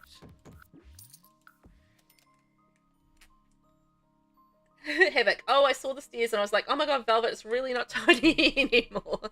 It was never going to be tiny. But the stairs are there because that's the interior. And, oh, actually, we need some stairs up there as well. I need to fix that roof. Yes, I was just doing a floor plan. I wasn't making anything bigger. I was just working with the problem that I caused in the first place. Essentially, I'm just dealing with the problem that I caused. As you do. I cause the problem, I fixes the problem. How do I want that to go? Oh, maybe there, like that, on the corner? Yes, and that goes up there and we can have a little bedroom up there and I'll fix that roof later. So we don't have that sticking through. I can fix it now. Oh man, it sounds like it's raining again. I swear I can hear the rain going again. It feels like it's been raining forever here. It's just been a lot of rain lately. One of those things. Not much to be done about it. It's just spring, and that's what spring weather does. It just rains. It is what it is. Look at that. Da, da, da, da. There we go. Not fixed. Fixed. Fixed the problem. I fixed the problem. It's not me. Those windows do not seem right. Just fixing all the problems. There we are. It hasn't been tiny for a while. It really hasn't. It really has not been tiny for a while. Oh well. Such is life. We will live with that. So I'm thinking where I'm at with this is going to be our whole sort of our little entrance mudroom kind of thing. And then we're going to go in through here. This is going to be our living room space in through here. And then this is going to be our kitchen dining. And I also kind of want to fit a bathroom in here somewhere as well. So this is why I kind of went, maybe I'll do this room slightly differently. So we can have like a little bathroom going in here. Might just like block that off. So bathroom, and then this will be a spandrel open doorway thingy going on this space here. Boop, boop, boop. And so that takes us through to kitchen dining However, this is kind of huge. So we might also put like another room in here like that, and like calm that down a bit, because it's quite a large kitchen dining space. But I'll see how we go. See how we go. We're not going to do the interior today anyway. I might do that off camera. We'll see how we go. If I need the build for content, then I'll do it off camera, essentially. But that's kind of going to be the downstairs. Living, dining, sunroom, bathroom. I mean, we could potentially make that an actual sunroom. I said some room, S-O-M-E, but it just like clicked something in my brain where I'm like, oh, could I make this a sun room? So what if I deleted all this? And went delete, delete, delete, delete, delete, blip, blip, blip, blip, blip, blip, blip, blip. And then I went like a glass wall. I mean, we could do that as an idea and have like a sun room, which would be quite fun. And have that in there. And that could work because there's like a balcony over top. Ooh, there we go. Accidentally got myself a sunroom. Not just a sunroom, a sunroom.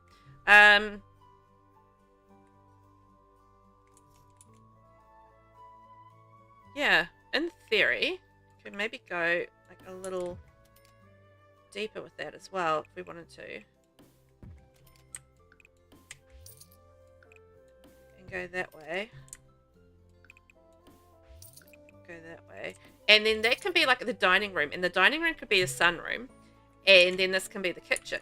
And then it kind of goes through there. And we have like maybe a bedroom bathroom sort of thing going on here. That can be like our entrance. Then we can have bedroom bathroom if we wanted to have like an extra bedroom in here. And then it'll be like a hall, and then it'll be our living room. Yeah. That can make sense. So I might leave that open for now.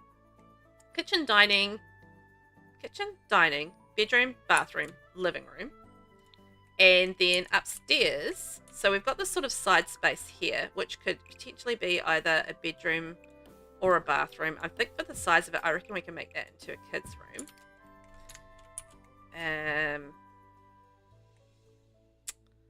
It's awkwardly placed, isn't it? Can go to on either side. Okay. And what else we got going on here? So that's going to be a bedroom up here. So that's 2 bedrooms so far.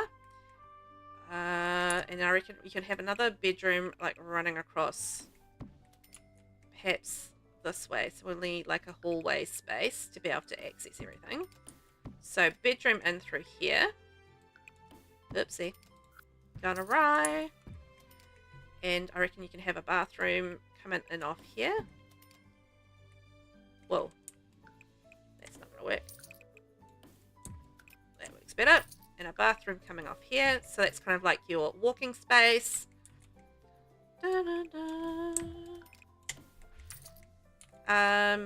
Walking space, weird shaped bedroom, bathroom, bedroom, and bedroom. So that's 4 bedrooms.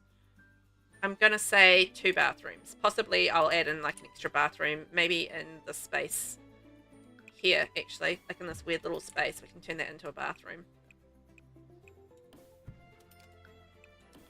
There we go. It could be a weird bathroom in the middle there. So 4 bedrooms, 3 bathrooms. That's what it's going to be. But the interior is TBD.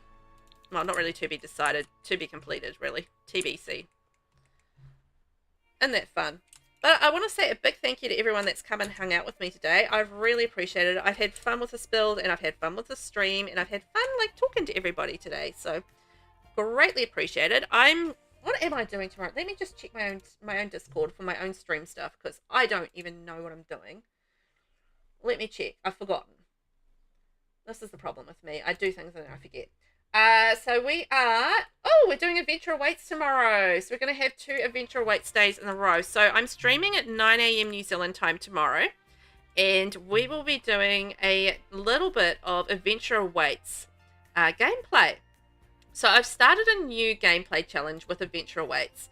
And the whole idea of what we're doing is we're going to be doing all of the skills. We're going to be doing the aspirations. And we're going to be doing the job as well. So We're going to be exploring all that. So hopefully we'll do like a bit of butterfly catching. We'll be exploring the world and walking around the world. So last time we explored around the world and we found the bird. Whatever the bird's name is. We found the bird.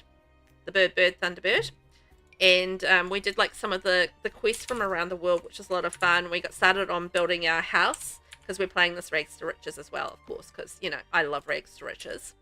So yeah, we're going to be playing a little bit of gameplay tomorrow, and it's going to be an absolute blast. So I hope you can join me 9 a.m. New Zealand time for a little bit of that.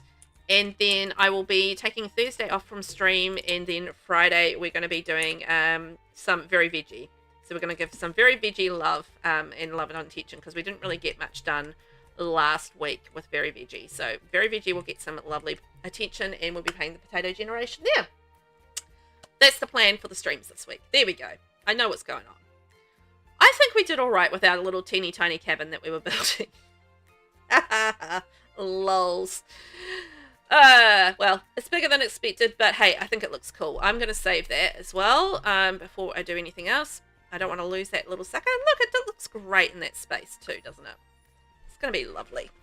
Thank you so much, everyone, for watching. Let me check whether or not one of the platforms has a raid option for me today. Let's go see. And if you haven't already, please enjoy your day. Get some rest if you need some. And yeah, I hope you have a lovely, fun time of it, no matter what you're doing. And yeah, I think we will not raid today. No, hang on. Let's see, what else we got?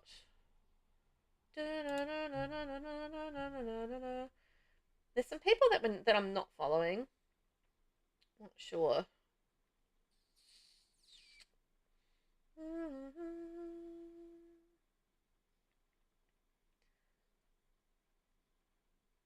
Let's see. It's so hard to choose sometimes. I think that I'm going to get to the point where I just don't choose. So I'm going to say bye. Thank you, everyone, for watching. I hope you all have a wonderful day. Hope to catch you tomorrow. And yeah, thanks for being here. I appreciate every single one of you. Love you. Bye.